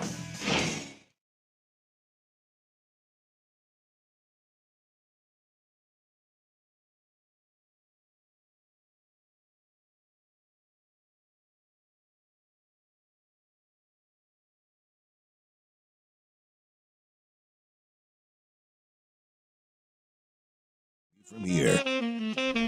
All right. It is now time to disseminate a list. We need dissemination. Well, the world is a very fragile place, guys. Clearly by the whole being canceled thing. People are fragile. People are fragile. We're fragile as humans. Big people. Well, we are. We're kind of soft and squishy, and yeah. We just have brains. Yeah. And opposable thumbs. But it is kind of disappointing when you think about, I mean, we shouldn't complain because we're the highest in the food chain, but when you look at all the cool things the animal world has, and like you got venom and claws and like armor, and then we got, what the hell do we got? Brains. We can walk upright and we got a brain. Got a lot of friends that fat. How cool would it be if we had some, like, you know, like there was the stingray's got that barb you can fire out? How awesome would that be? You got some like cool Wolverine claws, something. It's like that, the one, like you can squirt like poison out of your eye. You can do like a cobra spit. Let's go. So this was from a Reddit thread, and they asked, what medical fact makes you think, how the hell does the human body even manage to stay alive? And they compiled the top 21 facts about the human body. Of how fragile we are. That make you wonder how we're not all dead. Okay. Starting at 21, sharing the air hole with the food hole. Terrible engineering design. We have a whole segment based upon that. And I have a malfunctioning one. That's Your why epiglottis. Yes, it doesn't work very well. That's why I choke a lot when I'm eating and drinking. My flap doesn't work so well. I've got real flap problems. I always knew you had a flap. I know. Not even a good one either. Goes to the ways and means of a committee. Yeah, that doesn't seem like that's a great plan for us. Number 20. That even one tiny clogged artery or vein can kill you. That is pretty wild. Yeah. If you think about that. And there's one that I don't know. I don't remember which one, but there's one specifically that's the Widowmaker. You get that one clogged? Yeah, that's right. It's your ass. It's your ass, bitch! Number 19. We require sodium for survival, but we do not produce any on our own. We don't produce any sodium, huh? No. That's wild, too. Yeah. Yeah, everyone says that salt is an enemy, but a lot of times we're really mineral deficient just by drinking water. That's why a lot of like the health guru now is telling you to take like electrolyte or like some, put some salt in your water. Put some bourbon. What? Yeah. Hey, I heard once that alcohol in your system cleans everything out. Number 18, the fact that our bones can heal themselves, but teeth can't. That is an interesting fact. Did you see the Japanese are solving that though? What are they doing? They're doing human experiments now because it works on animals. They're taking stem cells and they're regrowing teeth. Oh. So they're saying that in the near future, when you lose a tooth, instead of having to have one replaced, they will give you an injection and you will grow a new tooth. And they can do it in animals, and I think they've moved on to human trials, and they said that it could be like soon. Dude, that's hot. Yeah, no more dental implants. You just take an injection and shark teeth. Number 17, your stomach contains acid powerful enough to dissolve some metals. Yeah. That's always one that I've known that one. That always blows my mind. That it's worse than, is it hydrochloric acid? I think your acid stomach is worse than that. That's why if it gets out of its little lining, you get the old ulcers. Number 16, the human digestive system is pretty primitive compared to animals. This is why we have to eat so many different kinds of foods, and animals don't. So they can just eat the one. Yeah, you can just eat, I don't know, hay. Yeah. Or, I don't know. Yeah, I guess I never really thought about that. Yeah. But yeah, like a dog, like a wolf, eats just one thing. That's right. Where our candy asses have to, balanced diet. Yeah, what's that all about? See, I'm telling you. You tell me I can't eat at McDonald's every day? Well, I think you can. I don't think it's good for you, but... I went to Wendy's the other day. Did you really? Yeah. Boy, Felt terrible. I couldn't tell you last time I went to Wendy's. Yeah, I got a chicken sandwich. Oh, my God. Chet is getting so owned by Wemby. Did you get the spicy chicken? Yeah, I got that one. I think. If you're going to go to Wendy's... Or was it a ranch chicken, spicy chicken ranch or something like that? I'm just saying, if you're going to go to Wendy's... That's what I got. You got to get the spicy. And I got to tell you, their fries... No? No good? I don't know. I was expecting more. Well, I don't know why I was expecting more. It's Wendy's. Well, I couldn't tell you the last time I was at a Wendy's. But I now... went to Wendy's. I don't know why. You just got a wild hankering? I was hungry and I needed something fast, and I was like, you know what? You're like, this'll do? Every couple months, I do this, where I eat fast food. And then I instantly regret it. Sure. Like, you feel terrible afterwards? Oh, and it's not that good. The one that gets me, if I'm doing that, is a Panda Express. Panda. You can rope me in. Panda. If there's been a night and I've been out or you haven't eaten, you can get me on an orange chicken Beijing beef combo. Number 15, the heart beats continuously for an average of over 80 years without a single moment of interruption. It's amazing. That's true. It's like, in other words, the point is like... You would think at some point... Yeah, you would think at some point the heart just gets interrupted and you die. Well, eventually it does. I mean... Well, yeah, but they said 80... the average 80 years? Yeah, so if your heart kills you at like 76, can you be like, you know what? It did its job. Like, it's a hell of an effort. No, it did its job. You're right. That's a good way to look at it. Yeah. Now, if you have a heart attack at 20... I know, that stinks. Number 14, your appendix, that we currently don't even know what it does, can blow out at any time for any reason and kill or seriously injure you. Yeah, well, you started the trend, and I think this is, it should be. One, your stentery. We should all just have stints put in. Preemptive stentery, where you just drive through. Yeah. We'll give you a couple drinks, and we're going to throw some stints in your arteries. And while we're at it, we're going to take out your appendix. It's not doing anything, and it can kill you. I also think we may do something with the knee as well. Just bionic knee, like joints. Just at the age of, I don't know, when you're fully developed, I don't know, 25, whatever. Bionic knees. Let's just get new joints in there. You'll be good to go. Makes sense. But the idea that your appendix is sitting in there waiting to go off, that does seem... Yes. Yeah. That's my wife's erupted. Yeah, so did the BTJs. And boy, that was rough. It's no good. My guy woke up in the middle of the night sobbing. Yeah, it was rough. And I was like, "Well, do you have to go to the bathroom?" And I was like, "Well, I should just shut up right now." You fart like that horse video that we played the other day. Yeah, we don't like the fact that we don't really know what it does. Yeah, what's that about? So these are 21 facts Thanks a lot, Jesus. 21 facts about the human body that will make you wonder how we're not all dead. We will give you the top 14 or maybe 13. I can't remember where we're at. The heart one is kind of amazing. Coming up next on The Fan. The new home of the Portland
We're what?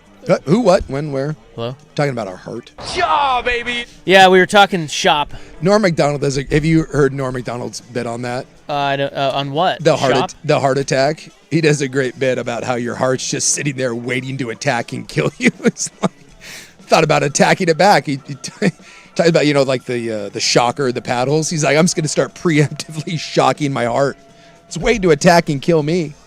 So these are the 21 facts about the human body that will make you wonder why we're not all dead. Number 13, your eyes have a separate immune system from the rest of your body, and if your body figures that out, it'll attack your eyes. That's a great point. Really? Yeah.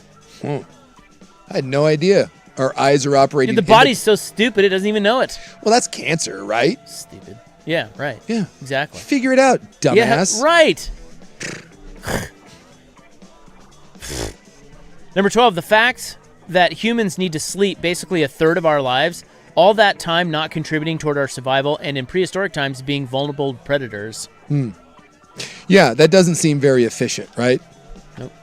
That you have to sleep or you'll die. But I like sleep.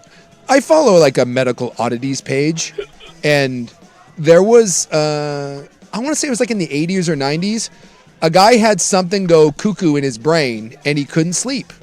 They tried everything. With the exception of like putting him under anesthesia, he could not sleep. Something in his brain, and it ended up killing him. Wow. Yeah.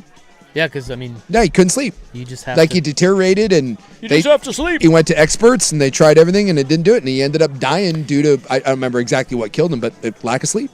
Number 11, our bodies have 36 trillion cells. It's a lot of cells. Each with a chance of becoming cancerous, and yet not everyone has cancer. Yeah. That's what I'm saying. Like, all it takes is one of those cells to be a dumbass and be like, nope, we're doing this. And next thing you know, you're kaput. Number 10.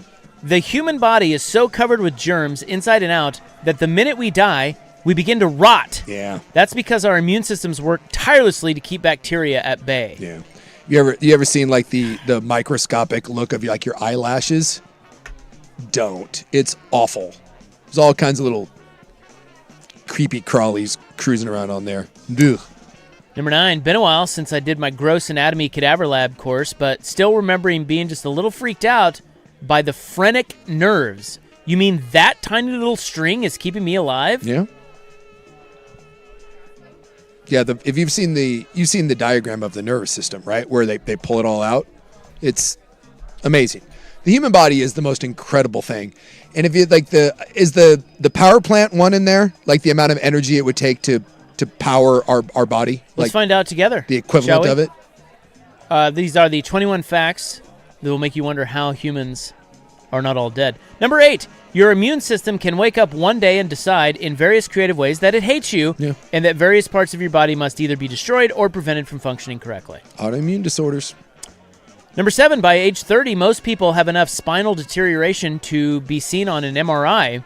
It always amazes me how much we suffer with back issues from walking upright, and we just haven't adapted properly to that, along with all the other issues we get from posture, like the ability to choke more easily. I have shrunk. Do you know, like, well, you probably didn't take like measurements, like accurate ones, but I have shrunk. Measure my wing. Yeah. I would say since I got done playing, I've shrunk like over half an inch. Yeah, well, we all shrink. Yeah. Number 6, the fallopian tubes don't really communicate with the ovaries. The ovary literally just tosses out an egg into the abdominal cavity with the hope that the tube will catch it. I don't understand how this is the system that won out. And it's the system that we all rely upon to keep our species going. Yeah, isn't that wild? Yeah. But these are all true and very odd to think about. Okay, here are the top 5. Okay, these are the 21 facts about the human body that will make you wonder how we're all not all dead, how we're not all dead. Number 5, and these are from Reddit, so there's different various Reddit users. Sure. Number 5, pregnancy and childbirth in general. My placenta tried to kill me and my baby twice during my pregnancy, and my pelvis thought it would be fun to be stiff, so my baby had no room to be delivered. Everybody says nature has a plan, but I'm convinced nature has no plan at all. It is kind of crazy to think about the way we give birth and that we had to do that primitively back in the day. Yeah. You just... Where's the epidural, baby? And you were out in some water and you squatted and, you cranked one of those suckers out. Like, that's the one that blows me is how did those, like, go way back, thousands upon thousands of years? How did anyone survive childbirth and the kid? Right? You didn't know. That thing comes out and you're like, I don't know, just take this and run off with it. It's pretty icky and slimy, but yeah, this is my kid. Number 4, the circulation of the heart is pretty exacting. Not body circulation, but the vasculature that supplies the heart muscle itself with its circulation, not to mention the exacting electrical conductivity of the heart.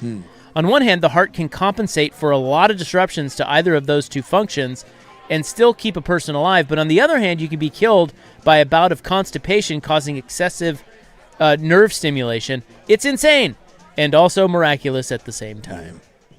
Yeah, the human heart, just in general, freaking incredible. Number 3, your brain is designed to protect itself at all costs, which is often, eventually, what kills it. If your brain starts to think about it being in trouble, it starts to protect itself at the cost of your organs. It'll shut down your body in order to preserve itself. Eventually, enough of your body gets shut down that it can't sustain the brain anymore. Anyway. I don't know why that one didn't hit me quite as much. I don't think that should be a top 5. Maybe it's because you don't have a brain. It's possible. Bro. Dumbass. Number 2, if our internal temperature changes just a little bit, we die. Yeah. That's a good point. Yeah, that is true. Like, you know, we're 98, you know, Right. 98 98.7 or whatever it is. I think it's 98.6, is it not? 0.6. But if you get up to 102, you're in some trouble. You go any higher than that, and it's your ass. Or below that, yeah, we have a very, very specific temperature that we have to stay at. And number 1 on the list of 21 facts about the human body that will make you wonder how we're not all dead. The human body has about 30 to 40 trillion cells, all working in synchronicity, or we die. Yeah. Thank you. True story. There you go. How are we not all dead? Well, evolution. And drugs. That's true. I'm saying that, like, so this is there's one in there where I'm trying to find it, but so I'm trying to see what the equivalent of that is. But the amount of electrical energy in our body, you know, you think about, like, what's a stun gun? Like, is that like 40,000 volts they hit you with on a stun gun? No idea. I think that's roughly what it is. Is like 40,000 volts of a stun gun that knocks you out. Would you care to guess the amount of electricity that we store in our body at any given time? So if you're saying that 40,000 volts are in a stun gun, yes. Are you calling this, is this voltage? That Yes. How many volts we have that we store in our body? 20 trillion. We have 3.5 trillion volts, which is 35 times the voltage of a bolt of lightning. And that is in our body. Just all the time. Yes. Our vibe. That's just stored. Our energy. Yeah, and we don't it's just obviously in there. Yeah, and we obviously can't access all that because it's in our cells. But that one blows me away. Like, someone, and I remember in one of my science classes when I was a failed medical student because I'm a dumbass. The guy did if you took our body, like what it could power, like we are the world's greatest power plant. If you had a way to take the human body and extrapolate that out, like, yeah, there's we would have keep the lights on here at Odyssey. Yes, just with our bodies. We would have energy for everything. We are the greatest source of energy, and we just don't have the ability to tap into it. But yeah, think about what a bolt of lightning does to us, and we have 3,500 times that in our body at all times. I'm just not into it, bro. Well, and yet you can get, like, a stick can kill you. I know. Or a cold, or a little bacteria. That's the other one too. Think about, like, before antibiotics. You could get a scratch out in the woods. Welcome to gangrene and you're dead. It really is incredible that we became the apex predator on the planet. It doesn't seem like it should be the case. Who do you think should take our place? I don't know, probably the killer whales. Yeah, they're pretty awesome. Yeah. I mean, the fact that we took down, like, elephants, like the woolly mammoth. Well, they're still out there. Yeah. Well, not the woolly mammoth, but elephants are out there. Look, if it wasn't for an asteroid, we would have never come to be because we wouldn't have ever taken the dinosaurs. We weren't taking those things out. Thanks a lot, Obama. God, Finally, somebody said it. Yeah. That asteroid. It's his fault. It's going to do it for us, guys. Thank heavens. Wednesday shows. Bigly. You said never seen a show this big. Bigly around here. We are back tomorrow, though. 3 to 7 on the Fan. Good night. Friendships of space.